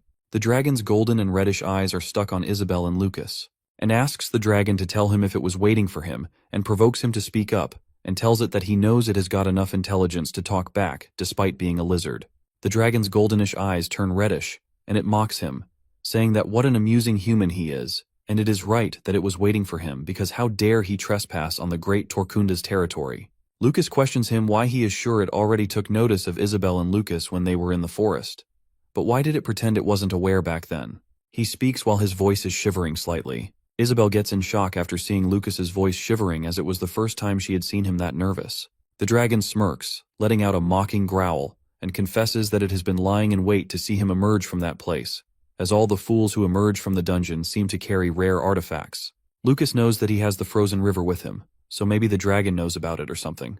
Lucas taunts it, saying that he knows now how it has grown to that stupid size because it has been using that dungeon as bait and to hunt explorers and mages all the time. Lucas fists his hand. Anger rushes through his body as he is already overwhelmed by the memories of his old dear friend. He says that the dungeon that my dear friend cherished has been using it for its personal gains, and it deserves to get some lessons. The dragon flinches at the past memory when a girl tries to kill it and warns him if she ever encounters it again, it will be dead. The dragon roars, sweat coats on Lucas's forehead, and he screams to Isabel to run away. Isabel hesitates, but Lucas scolds her and tells her that he is not sure if he will be able to beat it, so she should get out of there. Isabel looks at him worriedly and says that's more reason for her to stay. The dragon takes out fire from its mouth while saying that those fools will make fine morsels, and it's time for it to feast. It throws the fireball from its mouth towards Lucas and Isabel, but Lucas casts his spell and gets the Shizer staff. It was a metallic rod that was shining, and with all his strength, he threw it against the fireball to protect them, intercepted the attack, and shielded himself. Lucas sweats in fear and turns around to scream at Isabel that she can't see. It is dangerous, and at that time she was a liability to him, so she should get away from there. Isabel tries to speak, but shuts her mouth because of the whole situation. Lucas assures her that he will be back. She looks at him in worry and disappears from the whole situation immediately. The dragon blows fire at Lucas, so Lucas tries to protect himself by flying, but the other flying monsters start following him to kill him. Their screeches fill the air as they surround Lucas from all sides so that he won't get any chance to escape. When Lucas notices them and casts the ice spear with the windstorm spell, he kills the small monsters, and some of them get scared and fly away, but the dragon starts flying towards Lucas. Lucas knows that he can spend all his day killing those small fries, but he will have to kill that bastard, or else that will not end the way he wants. Lucas kneels down, and he thinks within himself that he only has 3 seconds to cast the explosion. Lucas is scared as the dragon is coming towards him. He observes it very carefully, as he will need to calculate its trajectory and velocity to get the timing right, and in 1, 2, and 3 seconds, the explosion towards it and the explosion happens, flames of fire around, causing disruption everywhere. A massive blast erupts. The massive blast of the fire erupts around the dragon, but it doesn't seem to affect the dragon, though the dragon praises him evilly, saying that it is not bad for a human as he managed to calculate the timing perfectly to cast a spell to match where it would be by the time it completed. The dragon smirks and questions Lucas, saying, "Now what?" He had the right idea and pulled it off just fine, but his firepower was lacking, and the massive explosion didn't even tickle it. Lucas sweats in fear knowing that the dragon is too big and nothing would really work on him. He thinks that before him is the Drake King Torkunda, and behind him are its little minions, and this is the worst possible situation to be in. He thinks hard, thinking there must be another way when he remembers he has the frozen river he obtained from Shizer, and maybe he should risk drinking it there. Lucas gets the flashback of him and Isabel walking out of the dungeon when Isabel asked him if he would drink the frozen river, and Lucas cuts her off arrogantly by saying that it is not some energy drink, and that to balance and absorb the frozen river's energy, even he would need at least a week to pull it off. And they didn't have water or rations there, so they could not expect to stay there for a week. Lucas removes the thoughts of drinking the solution, and tries to make himself understand that drinking it would be suicide, and nothing more at that time, and starts using Shizer staff in the air to hit the dragon. As the dragon opened his mouth to blow fire towards Lucas, he missed his shot and is now helpless, as he has no chance to protect or shield himself. All of a sudden, he sees something unbelievable. The Phoenix. The same Phoenix who Lucas saved, and the same Phoenix who killed the monsters in the forest to protect Isabel and him. The Phoenix comes from behind and holds the little minions of the dragon by his mouth and toes, and kills all of them by his strength. Lucas gets happy as he sees the Phoenix and tells him that it is more than recovered now. The Phoenix gives Lucas an assuring look and turns to fly in front of the dragon. The dragon is annoyed and asks the Phoenix to get away from its way. Lucas gets scared for the Phoenix and tells it to run away as this was not the opponent it can hope to defeat. The Phoenix let out flames from his mouth against the dragon. Lucas shivers at the sight and screams at the Phoenix to go away, as the dragon has high resistance against its flames, and it is his worst nemesis. The Phoenix looks at him and goes to him. Lucas understands everything the Phoenix says with its eyes, and he understands that the Phoenix already knew, and yet it was saving him. The Phoenix says with his eyes that it will help buy time to help him escape. He asks the Phoenix if it is asking for him to run away. Lucas Troman, the most powerful Archmage, to run away from danger. His arrogance and overconfidence is fading away, and Lucas is thinking all of it while the Phoenix is having a tough fight with the dragon. Lucas thinks that at that time he was pitiful and weak, and the current him is pathetic according to him. He doubts that maybe it is because that is not his original body, or maybe his senses are dulled because magic has degraded over the past 4 millennia. He thinks that he lacked both resolve and determination. He says sorry to Phoenix in his heart, and thinks that it looks like he has learned something from the Phoenix this time. And while the Phoenix is tackling the dragon, Lucas flies away from there and gets inside a hollow, and thinks of being grateful to the Phoenix for putting in some sense in him, and he will never forget this resolve again. He takes out the bottle of the solution and thinks that death is nothing but an everyday occurrence, and he gulps the solution slowly, just hoping that the Phoenix would be him sometime. As he drinks the solution, the shade of his face changes. He can feel the changes inside him. All of a sudden, he falls on the ground and kneels down as he looks at his hand. Something snaps inside him, and his eyes shine, and he screams. The burden is very overwhelming for Lucas. The injuries, the exhaustion, he couldn't take it anymore, and he just screams in pain and fear. Fear of letting down everyone who was proud of him. As Lucas gulps it down, and the entire surrounding environment can feel him overpowering as well. Lucas cannot hold the tremendous power within himself in the weak body of Fry Blake. Meanwhile, the Phoenix is trying its best to buy him more time. The King of the Drakes mocks the Phoenix and says that he thought he recognized him, because he is the divine beast that got away from him last time. But today is turning out to be a great day for the King of Drakes. The King of Drakes then says to the Phoenix that his never-ending life force will provide the best nutrients for him, and the Phoenix gazes at him with an angry look. A bit of backstory: an odd creature had entered the domain of the king, and it was the Phoenix. When the king saw that the Phoenix was struggling, he tells the Phoenix to give up and become his nourishment, but that angers Phoenix and tries to hit the King of Drakes.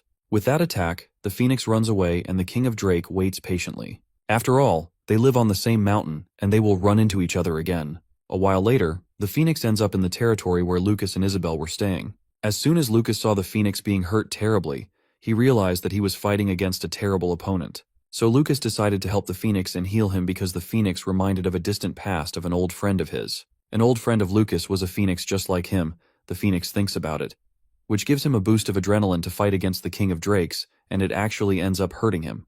That move enrages the king, and it stabs the phoenix. On the other hand, Lucas can't hold the immense power that is flowing within him. His eyes are glowing anything that he did expect as much, but he never thought that would burden him, and he would feel this overwhelming feeling.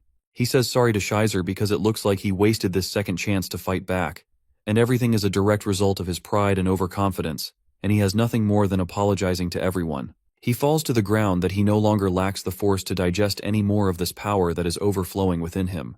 But he still wonders that if it was really his life force that was lacking, or was he lacking some resolve or maybe his life force, he is regaining that slowly bit by bit. Suddenly, he feels something strange around him.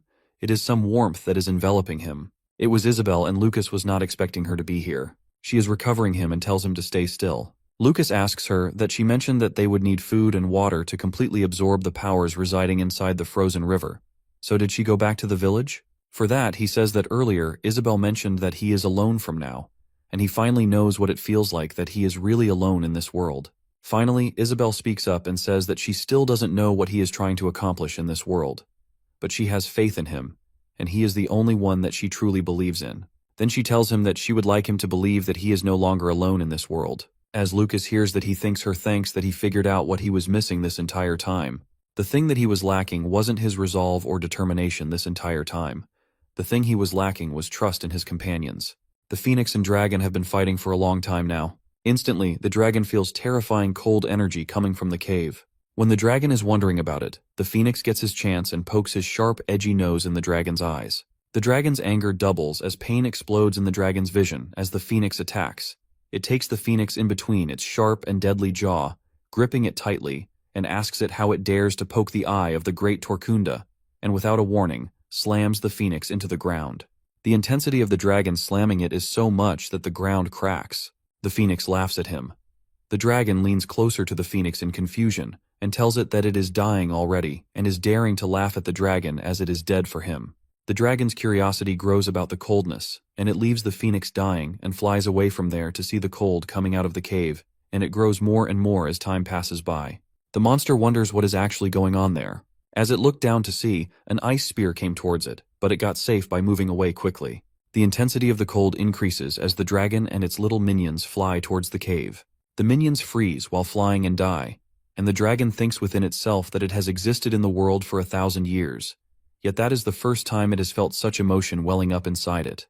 Its base instincts are screaming at it to flee, and that must be fear. As it looks, a human-like creature comes out of the path coming out of the cave. He is none other than Lucas, surrounded with the shield of ice. The dragon turns his body to fly away, mumbling to itself that the great Torkunda is afraid of a mere human, and assure itself that no matter what, a human is only a human, and Lucas should just wait till it retreats and recovers its lost eye. The dragon is flying at a very fast speed, but Lucas is in front of him as it looks in front. The dragon, who was always proud of its speed, could not believe that a human could surpass its speed. Lucas looks at him with an unrecognizable expression, with his icy shield glowing, as if he is a demon instead of a human, and casts 5 to 6 strong ice spears against it. The dragon calls Lucas an insufferable mortal and regains its position to attack Lucas, but he disappears from the front as it searches for him around. A voice comes from behind. It's Lucas. He mocks the dragon, saying that it looks like the dragon's arrogance has blinded it to thinking a creature that has existed for 1,000 years would solely rely on its eyes. The Drake King knows Lucas is aiming for the blind spot because he wants it weak. However, Lucas again stabs the ice spears towards its eyes. The dragon roars in pain and frustration and slams the piece of mountain towards Lucas and laughs to mock him, thinking that Lucas must have died now. But as the dust settles and it glances towards the destroyed place, it sees Lucas standing, his posture firm and eyes straight towards the dragon without any fear, having not a single scratch on his body. Its confidence wavers and the dragon's eye widens, and it has doubts about Lucas being a human.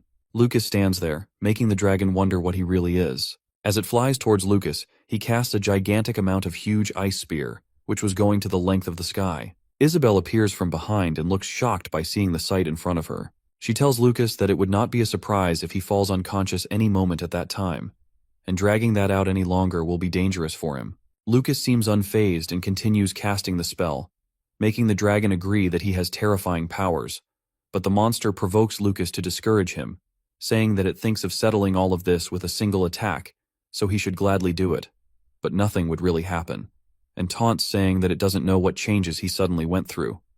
But not even the phoenix was able to withstand the power of its shout, and a mere human like him stands no chance against its flames with that measly ice magic, and that is the end for mortals like him. But Lucas doesn't seem to listen to any of it and gives zero shits and continues casting his spell. Meanwhile, the dragon also opens its mouth to fire flames. With the flick of Lucas's finger, the ice spear goes towards the dragon and the dragon's flame towards Lucas. Both ice and fire collide with each other. It gives an insane shockwave that even shakes the mountains of Hispania so violently. Isabel looks at the clash while being scared, but thinks that these shockwaves are so enormous, one could even call it beautiful. The continuous flames from the dragon's mouth are pushing back Lucas. Isabel worriedly looks that he is being pushed, as at this rate he will lose, and right now she is unable to help him in this battle. Isabel looks for him, but he disappears, making her wonder where he went. The dragon laughs mockingly, assuming that it looks like he is out of juices and a mere human could not compete in a test of power against the great Torkunda. It continues saying that it is the power of its dragon shout, but his words are cut as his head is sliced off with an enormous ice spear in one swift motion, and his body and head fall on the ground. Isabel is impressed, in disbelief and worried at the same time, as Lucas teleports instantly behind Torkunda and deals a killing blow, and he defeats the Kings of Drake just like that. It sounds simple, but it is not. She wonders if this is just a mere fraction of his full strength. Then just how powerful was Lucas Troman in his prime? Lucas is in the sky and he floats as he becomes unconscious and falls because of all the strength he used. But Isabel catches him before he hits the ground. Isabel looks at him worriedly as his body is freezing and he is shivering with cold. But he doesn't care about himself and asks her to take him to the Phoenix. Isabel carries him as they are flying. She praises him as he manages to defeat the Drake King with ease. Lucas admits that he got lucky because it lacked real combat experience. Isabel says that it existed for thousands of years, so how is that possible? Lucas explains to her that a one-sided slaughter and the art of combat are very different things, and if someone is up against the rivals, they are raw in power, and they need to rely on tricks and strategies. He tells Isabel that he made the dragon believe that he was using his final trump card, but in reality, he utilized 80% of his full power to generate the ice spear, and using the remaining 20%, he moved behind his line of sight and created that scythe. As they talked, they reached the place where the phoenix was lying dead, his feathers torn apart. Isabel cries at the sight of it. Lucas controls his emotions and taps on the phoenix and says it looks like it has saved his life once again. He raises the phoenix in the air with his magic. Isabel asks him curiously what he is up to, so Lucas tells her that he plans to resurrect it. They take it to where the dragon was and lay the phoenix beside it, and with the magic, Lucas casts a spell that makes the flames burning within Torkunda's heart absorbed into the phoenix. Isabel finds it unreal. After some time, Lucas mumbles that it would be enough for a phoenix to revive itself, and informs Isabel that in the absence of Torkunda, he is sure the remaining drakes will start a battle amongst themselves to seek dominance. They will confront each other to decide who among them will reign over these mountains. He looks at the unconscious phoenix and says to it that it will be it who will rule over those lands and become the guardian of those lands, so that his friend's precious dungeon is no longer defiled by a second or third Torkunda, and he believes that the phoenix is more than qualified to rule over that mountain. He whispers to himself that he will leave it to the phoenix and will look forward to the day they will reunite. The next day, Isabel and Lucas arrive at Chaos Symphonia. The town looks lively, and Lucas sits on a bench. Suddenly he gets distracted by Isabel, who says that she has made the reservations for the ships. They already knew that there weren't any ships departing today while she hands him over some juice, and Lucas thanks her for hard work. Well, he drinks the juice. Isabel asks him if he is feeling okay, and he says that he will be fine. He just has to put on some weight. Then Isabel says that the magical artifacts of Lord Sheezer that they recovered from Torkunda's lair seems to be showing great effect, and the salamander cloak is stabilizing the frost energy of the frozen river with its fire properties. Further, she points at the bag and asks if they actually had to take all of the items recovered from that lair, because the spatial storage bag looks almost full. So, Lucas says that some stuff might be useless to them, but he wasn't about to allow his friend's keepsake items to get dust in that rotting stink hole. After a while, Isabel says that the new semester is almost here, and it feels like it has been so long, and it feels like she is going back to school after several years, even though they have only spent a week at the peaks of Hispania. Suggesting to Lucas, she wonders if they could visit Lord Farron because his place is nearby, and since there are no ships departing today, they still have to spend the night here anyway. Lucas agrees to that, and they go to his place. When Lucas and Isabel see the place where Farron lives at, they both sweat out of shock.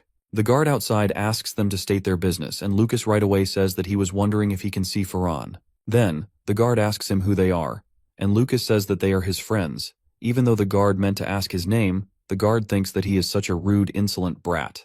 Nicely, Lucas tells them that he is Frey Blake, and the guard remembers what Farron said to him that a friend of his might visit during the holidays, and tells him Frey's name.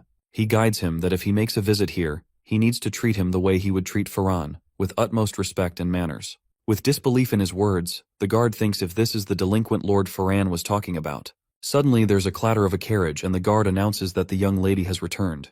Then the garage stops and the gate opens and a lady steps out of it and asks what the matter is. The guard mentions her as Lady Rilia, and tells her that they have visitors claiming to be friends with Farron. Lady Rilia looks at Isabel and Lucas and realizes who they actually are. She smiles and says to Frey that she has heard a lot about him from her brother, and turns to Isabel and recognizes her too. Isabel has no idea who she is, so she asks about her. And Lady Rilia introduces herself as Farron's younger sister while she sits back in her carriage. She invites them to sit inside with her. On the other hand, Isabel is so mesmerized by her beauty as if Rilia has taken her breath away. Meanwhile, the guard tells Rilia that they still have to identify who they are, but Rilia gives them an intimidating look, which makes the guard blush, and they let the carriage go inside. After a while in the carriage, Lucas wonders that they still haven't reached the mansion, and there's no sight of it too. Exactly how big this estate could be. Suddenly Lucas realizes that Rilia has been staring at him for quite some time, and asks her why she has been staring at him. She stutters, and says that he looks a bit different from what her brother described him as. She was told that his hair is ashen gray, but they look closer to white. Holding a strand of his hair, Lucas says that they have grown white due to some incident he faced. Rilia suspects some hesitation in his voice, so she asks him to speak freely because after all he is her brother's friend. Well, Lucas takes it way too literally and begins blabbering, which makes Rilia a bit uncomfortable. Encountering this sight, Isabel screams at Lucas to actually hold some manners and respect while talking to Rilia, to which Lucas says that she literally did ask him to speak freely, and he did that. To end the awkwardness, Rilia asks him that they both, Farron and Lucas, go to West Road Academy, so how is it like dealing with her brother? Lucas says that he doesn't know because Farron is 2 years ahead of him, which makes Lucas his junior. Rilia realizes that Lucas and her are the same age. But Lucas's cold response makes Rilia's expressions way too apparent, and she wonders if Farron really is friends with this crude man. Meanwhile, Isabel and Lucas start to fight again because she tells him that he needs to be more respectful because they are at the June estate. As Lucas, Isabel, and Farron's sister walk inside, they meet Farron, who is smiling as he sees them walking towards him. Farron June welcomes Lucas and Isabel and asks them what took them so long, as he has been waiting for them eagerly. Farron assumes they have finished with their business elsewhere, and notices the change of Lucas's hair color, so Lucas tells him that he wanted some change. Lucas hesitantly says that he is hungry and exhausted, to which Farron agrees that Lucas looks pretty thin and tired. Lady Rilia looks at Farron and thinks that she has never seen him so lively before, and interrupts in between them, saying to Farron that it seems he hasn't been seeing or noticing her that day at all. Farron chuckles and consoles Rilia, saying that he would never ignore his princess, and asks her how the party was, but she gets jealous, and says that he didn't even remember it till now and goes inside, murmuring to have a good time with his friend Lucas. Farron calls her to stop, but she doesn't seem to listen at all. Lucas gets awkward and looks at the scenario embarrassingly. Farron wonders what he has done, thinks that he has made a grave mistake now, and admits that sometimes his little one is so mad at him that he doesn't even know what he did to make her upset. Lucas awkwardly says that the way he sees it, he thinks it's more of a mystery that Farron calls his own little sister a princess. They walk around Farron's place and talk about random stuff when Farron suddenly says that in any case, he had no idea Lucas was seriously scaling those treacherous mountains. Lucas curiously stops him as he doesn't remember telling him any of it or wherever he was headed. Farron explains to him that he was informed that Lucas rescued his fiancée, who was ambushed by bandits. Lucas doesn't recall her, but Isabel tells him that he must be talking about Lady Sonia. Lucas then assumes that she must arrive there safely then. Farron takes a deep sigh and tells them she has been relentlessly engaged in her swordsmanship training ever since she arrived. She is an incredible hard worker, so it is no wonder for him. She was titled the Rainstorm Knight at such a young age. Lucas jokingly says that it is true. He thinks she wasted on the likes of him and asks him where he is taking him, so Farron informs him that it is customary for all the guests to greet the family head first when they arrive. As he opens the door, he says allow him to introduce them to his father. The door opens. It is a huge dining hall. They all sit together as the tea is served to everyone. Farron's father welcomes them and asks Lucas if the Count Blake is doing all right. Lucas smiles and tells him that he is all right. Lucas mumbles to himself that, despite having Free's body, he has never once met this guy before. Farron's father, Shepherd June, the head of the June family, not only is one of the 5 Tier 7 mages within the Empire, but he is also the master of the 4th magic tower, and Lucas assumes that maybe he also knows about demigod. Shepherd starts talking, saying that the 6th magic tower is quite far away from there, so it is quite unfortunate that the only time he can meet his father is during the annual Magic Towers conference, and he misses the brief and enjoyable time he exchanged with him. Lucas nods and looks at him, observing the tattoo under his eyes, the magic tattoo of Shizer. Shepherd shows his gratitude, saying that not only did Lucas save his son, but he also seemed to rescue his fiancée as well, and he should express his heartfelt gratitude for Lucas's great services and ask Lucas what business he had in those dangerous mountains. Lucas tells him that he was there for some personal reasons. Shepherd doesn't understand it, so Lucas tries to change the topic by saying that it is such a trivial matter that it is undeserving of his attention. All of them talk about random things. Meanwhile, Shepherd asks Farron about the preparations of the banquet. Farron assures him that last time he checked, his schedule was moving along smoothly. His father reminds him it will be a banquet attended by many important guests, and he wants Farron to personally supervise it from here on out. Shepherd's attention shifts towards Lucas again, and he tells him that there is a magical spell he has been searching for a while, and he would like to hear his opinion on it if Lucas humors him. Lucas respectfully tells him that he doesn't know if he could offer any significant analysis worth the king's time. The king tells him to not feel pressure, as he just needs a refreshing perspective. Instantly, Farron stands and tells Lucas that he will meet him at the banquet, and Lucas asks Isabel to accompany Farron. Now Lucas and the king are sitting alone in the dining hall. Tension grows thicker in the room as the king looks at Lucas with his sharp eyes and tells him he would appreciate it if Lucas tells him why he is really there and what he is plotting. As Lucas hears that, all that could come out of his mouth was, "Huh?" So, the king asks again why a member of the Troman Rings is present in his estate. Lucas says that there has been a misunderstanding, but the king isn't in the mood to listen, and he says that it is very cunning of him to use Farron to get to meet him at this time of the year. Further, he says that Lucas surely has some guts to be wearing those before him. That makes Lucas wonder what he could be talking about. Suddenly, Lucas realizes that he is talking about his Typhoon earrings. He holds them and realizes that the Troman Rings is also that club that Farron leads at the school. But he still asks what the king means by his words because he's finding a difficulty in understanding. While he makes it clear that he got these earrings when he traveled to the top of Mountain España, the king asks if Lucas is denying that he's a member of the Troman Rings. So, Lucas explains that Farron did ask him if he wanted to join the Troman Rings, but he told him that he isn't fond of joining such clubs. The king yells that he isn't talking about the club that Farron leads in the academy, while he realizes that Lucas has nothing to do with them. Feeling embarrassed, the king explains that there has been a huge misunderstanding, and Lucas may let his guard down now. Calmly, Lucas replies that he would do it if he decides to do the same. The king thinks Lucas is quite daring and asks where he thinks he actually is, and Lucas replies that he is at his friend's house. Then, Lucas assures him that he actually is just visiting his friend, and that's it. He explains respectfully he had no slightest intention of meeting him. The king sighs and says that he doesn't trust him fully, but he's going to give him a slight benefit of his doubt and refresh his opinion over him. But, for that, the king demands to know his background, because as long as he wears those earrings, his good conscience won't let him fully believe that he has nothing to do with them. So, he asks Lucas, who does he think is the true master of this continent currently? Further, he says that it is more than likely that the nations humans have formed, the Cast Kali Empire is the greatest. But even though they are regarded as the most powerful empire, they occupy 1/10 of the entire continent. Lucas hears him attentively while he continues that if they were to rank up all the races, the humans would be in the top 3 races. So, that makes it harder to claim that humans are the masters of the continent. The king says that the true master of the continent exists elsewhere, who is a transcendental being that controls the continent from the shadows. As Lucas hears that, he begins to shiver. The next words that come out of the king's mouth are demigod. Lucas can't believe it, and the king says that they are said to be divine species, which transcend humans, and it can be said that they are the true masters of this world, the apex predator that controls everything. Then, the king tells him that he might sound like an old man with his mythical stories, but he can assure that these mythical stories are actually true. Lucas nervously laughs while he shivers, and the king asks him why is he smiling. Lucas thinks that they were only 5 of them before who dared to stand against demigod, the ones who dared to put their lives on the line to oppose demigod. 4,000 years have passed since then, and he already believed that the world was completely taken over by demigod. Lucas is lost in his thoughts, and he wonders that he thought that nobody had an idea about demigod. The thing he was least expecting was anyone to know about demigod in this world. It was unimaginable for him that people like them still exist, and slowly but surely they will be increasing in numbers too. The king sees Lucas lost in his thoughts, and asks what the matter is. Lucas doesn't respond to him, and he thinks that these people have been hiding in all the corners of the world waiting for the right opportunity to strike. The individuals who know the existence of demigods, yet those willing to strike against their influence. The king asks him again why he's been smiling, and Lucas thinks how could he not smile, because this is the first time in the world that anyone has spoken about demigods. This is a ray of hope for him. Finally, Lucas speaks up that he's aware of demigods, but he has limited knowledge over them.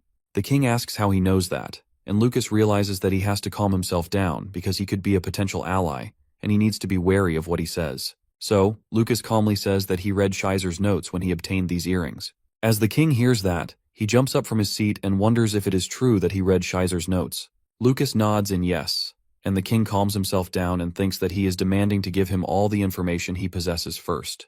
The king says that the information they have on demigods is scarce and limited, and they don't even know how many of them there are. Nor do they know what their ultimate goal is, nor do they understand why they prefer to act under the shadows, and they haven't unraveled any mystery regarding them yet. The only thing that is certain, the power so great that if they wanted to wipe out the entire world, they could do that. More like a genocide. They have observed that they have tried to do so in the past multiple times. Lucas realizes that the king has good information which could be useful for him, and he is also certain that they are very few as compared to humans. They could be less in numbers, but each of them processes powers which could be like a natural disaster to destroy this world. Then, the king tells him that 4,000 years ago, there were 5 humans who dared to stand against demigod. The king tells Lucas that he must have heard about the heroes.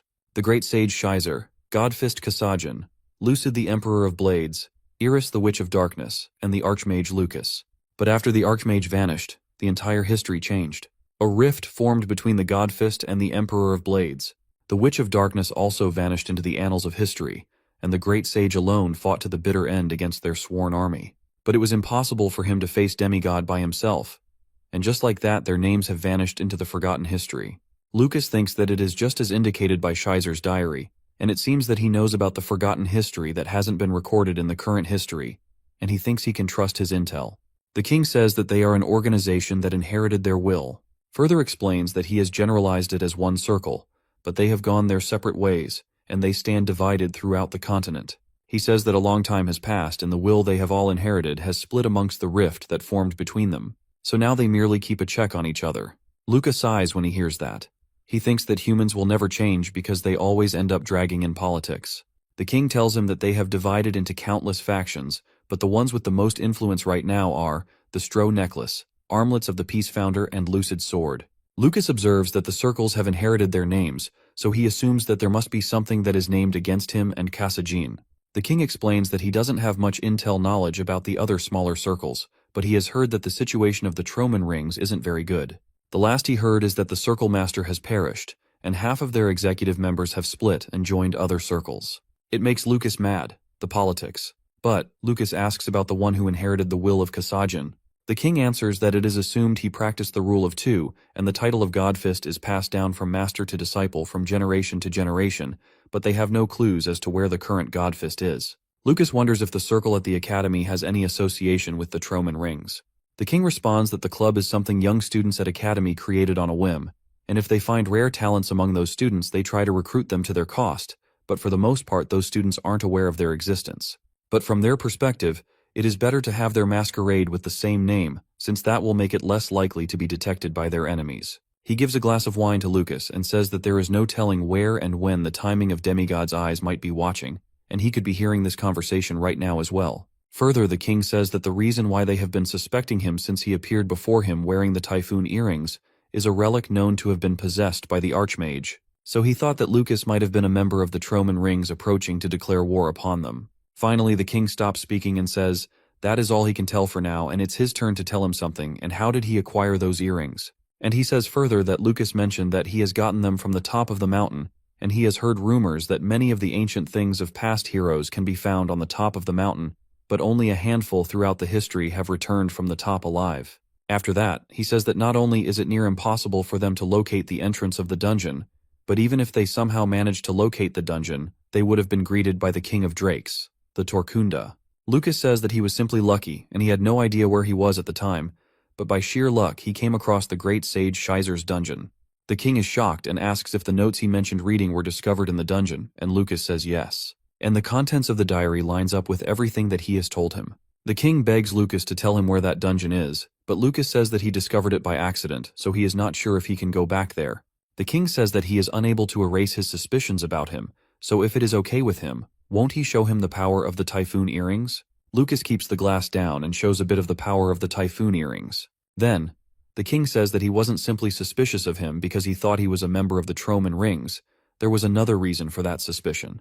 Later, at night, during the feast, people are enjoying themselves. Meanwhile, Lucas stands in the corner and thinks that he has finally found individuals who might know about the demigods, but things have gotten quite complicated. He is happy to know that there are circles out there that have inherited their names, but the circles have split and locked in a power struggle amongst themselves. But he needs to learn more about the circles and has to digest the power of the frozen river as well to investigate how to complete Schizer's Anastasia. Lucas's head spins thinking about it and Isabel spots him and walks to him. Isabel is wearing a dress that was made for her by Lady Relia. She asks how she looks, and Lucas says that she can simply live day to day without any real worries about the future. She gets a bit furious as to what he meant by that, but he seems too deep in his own thoughts. Meanwhile, he thinks about what the king said to him, the real reason for suspicion. A month ago, he heard a disturbing report that there was an individual who may have gotten in contact with the demigod. As Lucas hears that, he asks who that was, and he says it was Lord Isaka Blake, his father.